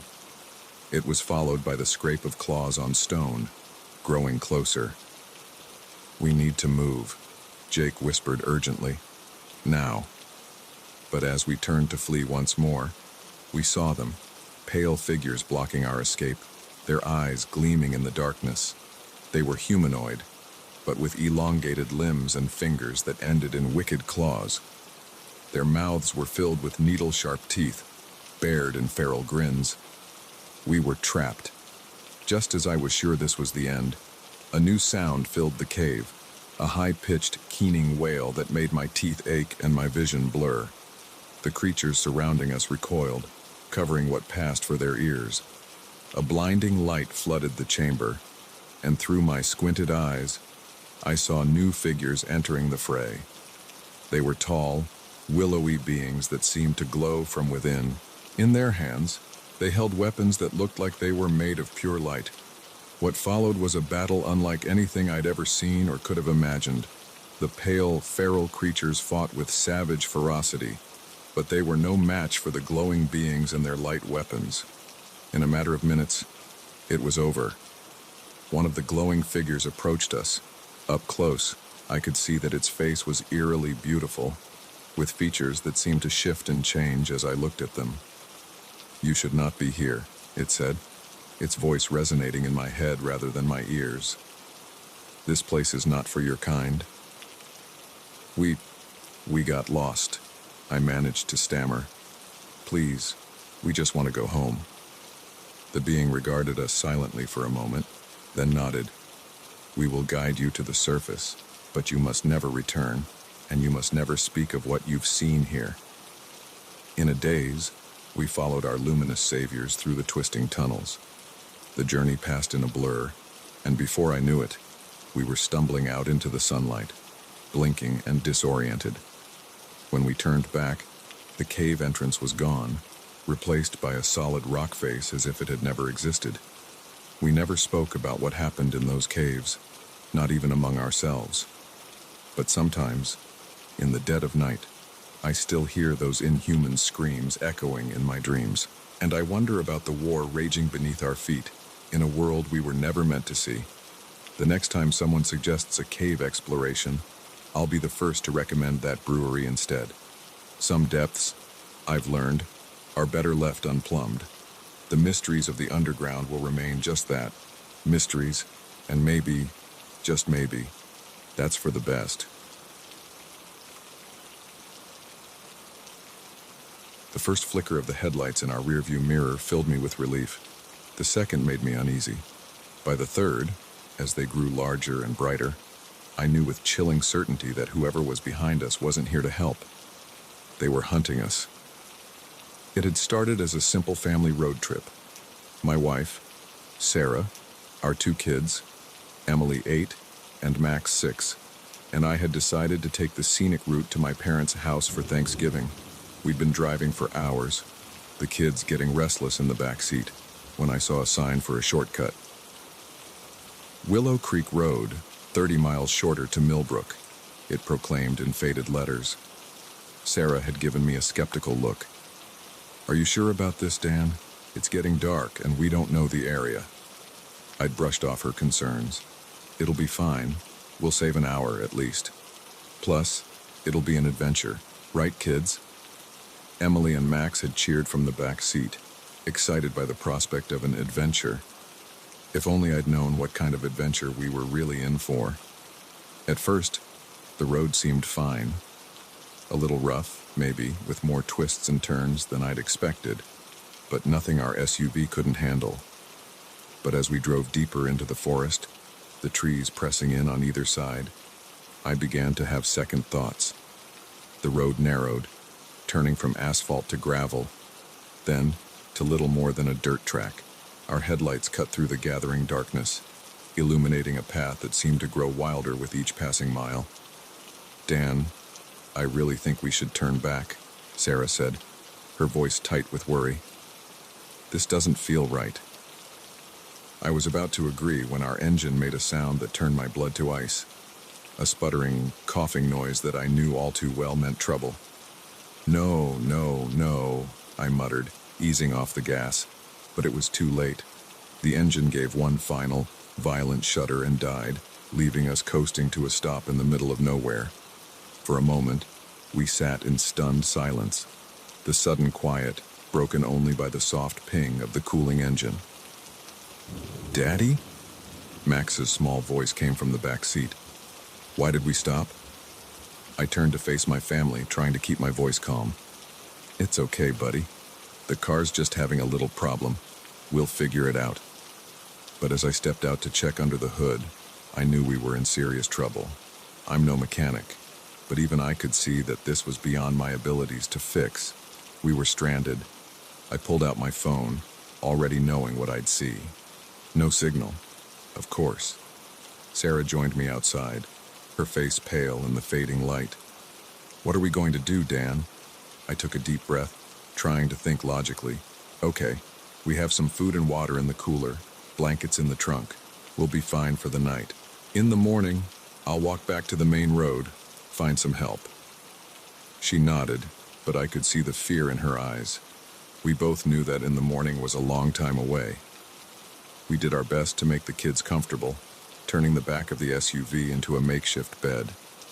As they drifted off to sleep, Sarah and I sat in the front, talking in low voices about our options. That's when we saw the first flicker of light in the distance. Hope surged through me.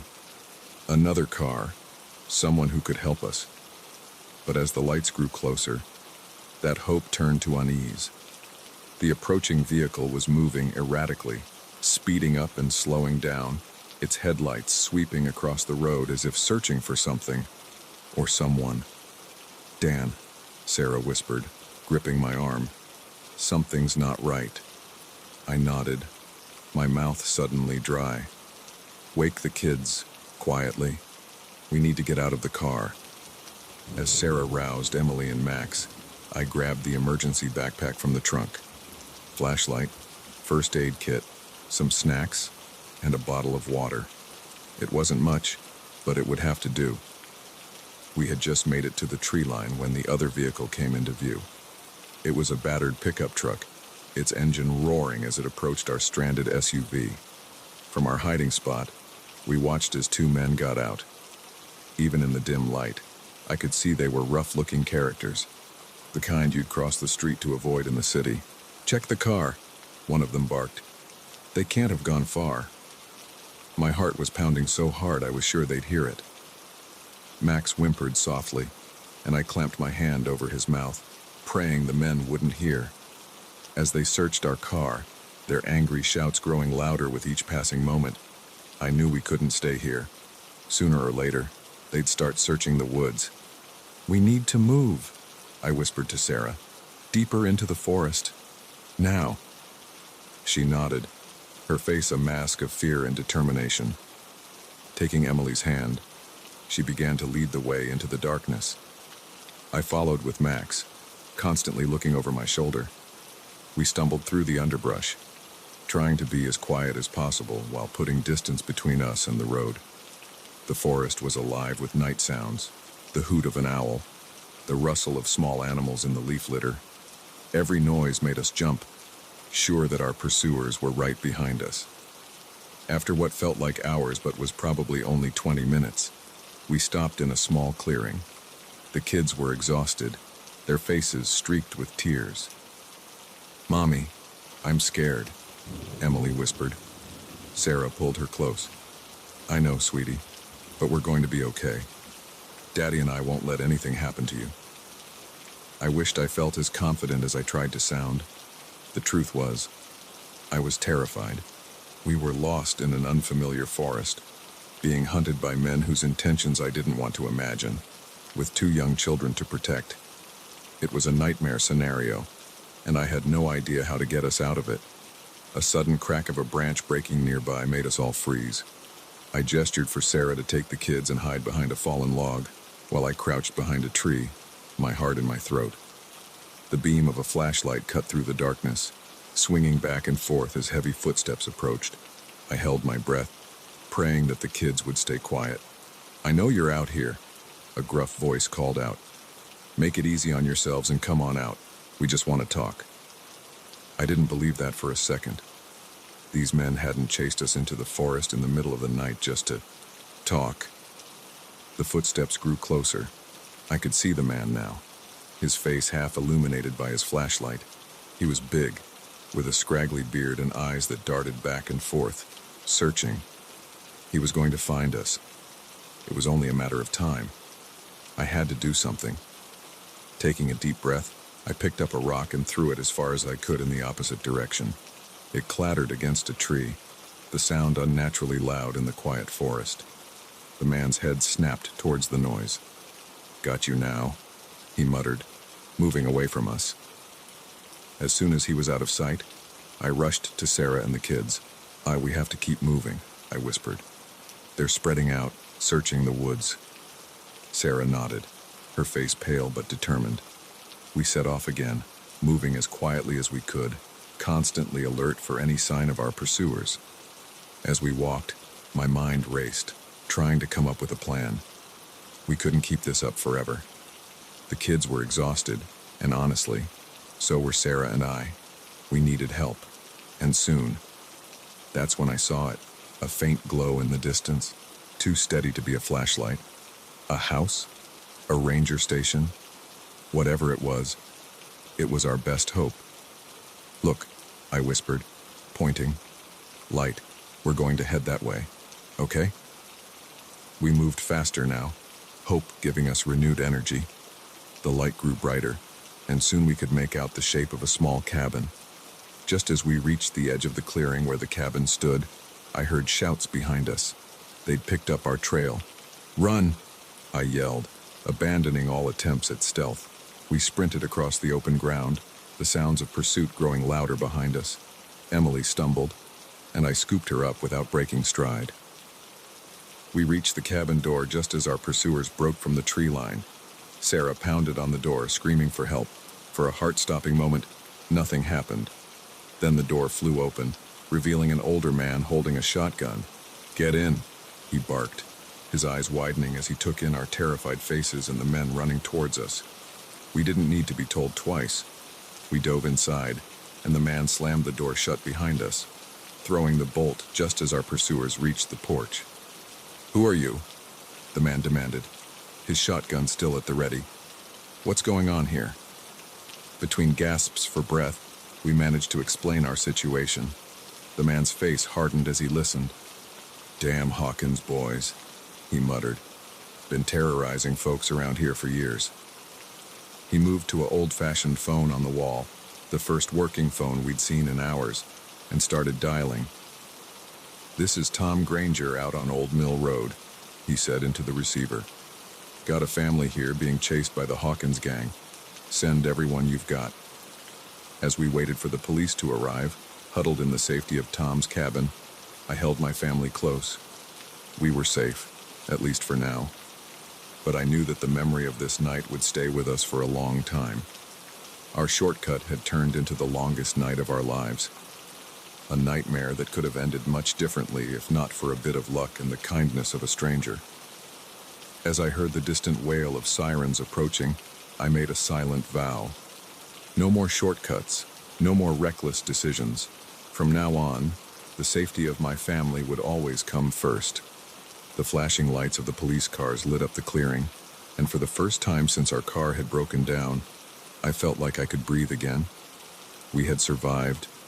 We were together. And that, I realized, was the greatest adventure of all.